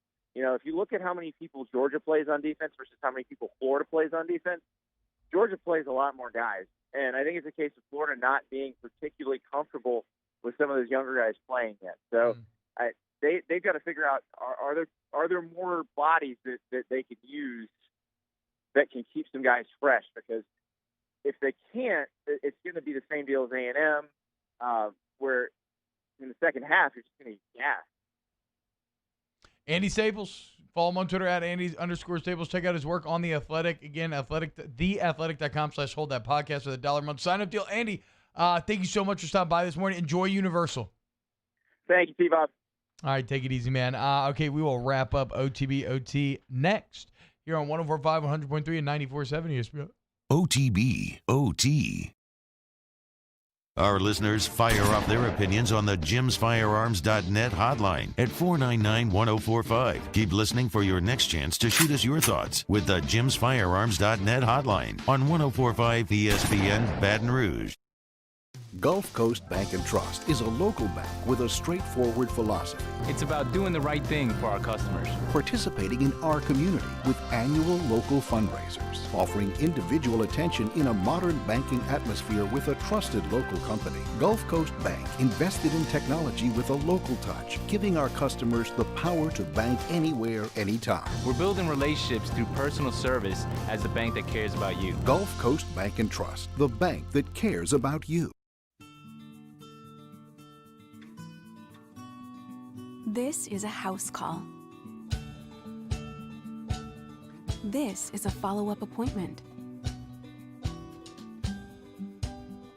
This is a diabetes checkup. This isn't just more convenient care, it's more advanced care. This is innovating healthcare at Louisiana's #1 hospital, Ochsner. When morning came to Louisiana, we were hopeful, not hibernating. We were mending fences, feeding neighbors, and holding our kids. When morning came to Louisiana, we were wide awake, planting seeds for next year's crops. We were stronger, ready for what's next. And together, as we build anew, Blue Cross stands ready to support you. T-Bob Hebert here with breaking news. Front to Back Boat Services is the shop to upgrade your boat tech this fall. With not one but two NMEA certified techs, who better to install your Panoptic sonar, your HD displays. You want to see the fish under the water before you even cast? They have that. Trolling motor you could control with your iPhone? They have that. So what are you waiting for? Get into Front to Back Boat Services right now. Upgrade your boat tech. Make your boating dreams come true. Front to Back Boat Services. I've been doing business with Luba for 25 years. They're dependable, trustworthy. It's just the attention to detail with our clients. Our folks have years and years of experience. They're highly trained professionals. But many companies have that asset. What I'd like to think makes Luba a bit different is that we use those talents in a way that truly is dedicated to serving the needs of the folks who depend on us. Are you a licensed contractor? There's lots of good contractors in Louisiana doing work the right way, but unfortunately, too many unlicensed contractors are working outside the licensing requirements. Working as a contractor in Louisiana requires a license for the company doing the work. The Louisiana State Licensing Board for Contractors wants to help you get licensed to allow you to conduct work legally. It's not difficult to get the license. We can help you. Go to lacontractor.org for more information. Licensed contractors, it's the law. To all of our heroes working on the front lines of this COVID-19 pandemic, Your bravery and selflessness represent the very best of us, and we want to say thank you. I'm asking everyone around the state to join me in celebrating the heroism of our healthcare professionals on the 19th of every month at 1900 hours, that's 7 p.m. Write a note of appreciation, make plans to donate to charitable organizations, or say a prayer. To learn more, visit 19thanks.org. Thank you, and God bless. At All-Star Toyota, you get it all. If you're in the market for an all-new Toyota vehicle, come see our friendly and knowledgeable sales team at All-Star Toyota. Located in Baton Rouge at the corner of Airline and Goodwood, we've been serving our community since 2005 by offering a large selection of new Toyota cars, trucks, and SUVs. Get behind the wheel of your dream car and take a test drive at All-Star Toyota today. Yo, join us for a Tuesday edition of Hanging with Hester and Haney, presented by Richards Honda from noon to 3. We welcome back Chris Doring of the SEC Network, also Josh Kendall of The Athletic to talk South Carolina football, and Hunt Palmer sits in for an hour. Join us on 104.5 ESPN Baton Rouge. Tell them that's what we ready for. War. Tell them that's what we ready for. War. Bringing that to competitors. Do we see the confetti fall? Be ready for war. Tell them that's what we ready for. War. Tell them that's what we ready for. War. Bringing that to competitors. Do we see the confetti fall? Be ready for war. Tell them I'm ready, any opponent. The crown heavy and every minute. OTB, OT, with T-Bob Hebert, ESPN Baton Rouge, New Orleans, Alexandria. I should have said to also listen to Ass last segment. The Andy Staples Show. My bad. It's on The Athletic. It's a great podcast about college football. Well, you're going to hate this more. I also came up with another great idea while watching Kyler Murray last night. Have you ever seen how Foley work is done for movies? No. It's really fascinating stuff. So I'm probably a bit off base here. I'm talking over my head. I'm just talking from like watching a lot of behind the scenes stuff, right? But these Foley artists, Foley sound, they sit there and they watch the movie and they score it, right? So like when somebody's walking, all those footsteps you hear are rarely, if ever, the actual audio that's filmed. It's somebody doing it afterwards, right? I would love for a legit Foley artist to add a comedic pitter-patter to all of Kyler Murray's highlights. I mean, I tweeted last night, he's just so fun to watch. He's a little halfling, his legs move so fast, but he's so tiny looking. What if you gave him a little like, you know, maybe like when Fred Flintstone is like going up to bowl and he's kind of doing that tippy toe thing, or maybe a more like realistic, like, I just think the noise like when Scooby or Shaggy would go to take off and they spin their legs. Yeah, there you go. Okay, so look, I am not a Foley artist myself, but if you're out there, you're welcome. I think it'd be a great idea. Do a lot of views. There you go. Somebody hit it up.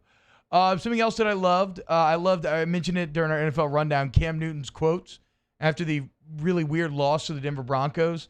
He says, I don't point fingers, I point thumbs. Okay, Cam, same putting it on me in a creative way. He also says, we have no room to look through a telescope. Our focus should be with a microscope. Makes sense again? Makes it again. They got to focus on the here. Now is a question about playoffs. You're like, playoffs? No, we got to be looking at what's going on right in front of us. And the best one on WEEI, he says, the sky might be falling, but listen, I'll bring my umbrella and my raincoat to get the job done. So you go. Cam ain't panicking. I mean, Cam is staying calm. That last one might be a little too much. No, I think the last one's the best. T-Bob, if the sky is quite literally falling, you might need more than an umbrella and a raincoat. Well, okay, but now we're getting, can the sky fall? I don't think so. Is the sky a physical object? I don't think so. It hasn't to this day. But I'm not sure. So then you can't really know if an umbrella and a raincoat are exactly what you need. I would just imagine that you might need a little more. I just love that. I feel like I can see Cam's speech come out in that font that he likes to tweet in. Like I read all of those with that font in my brain, even though they weren't technically written up that way. You know what he should do?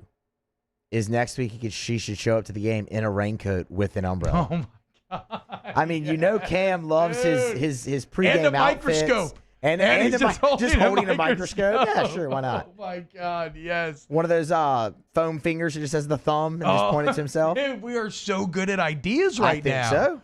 Oh my God, we have so many good ideas. Somebody capitalize on these. Make it happen, Cam. There's money to be made. Speaking of good ideas, a lot of people talking about vests in the Bayou Ford YouTube chat, and it does make some interesting questions like, Like, is a vest a good idea? I've never worn vests. Like, what is the point of a vest?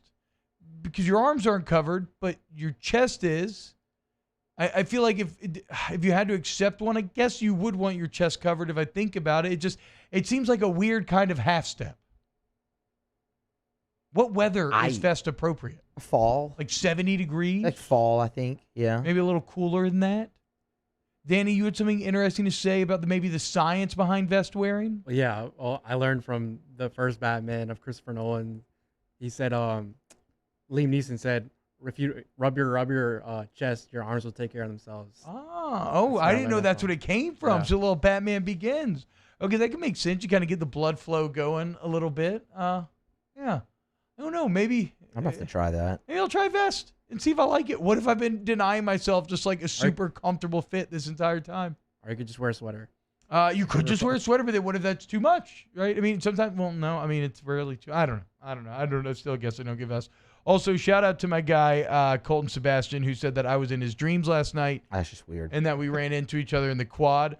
Hopefully we didn't run into each other in that Hodges bathroom, Colton. But if it was just the quad, I hope we dapped each other up and it was just pretty chill.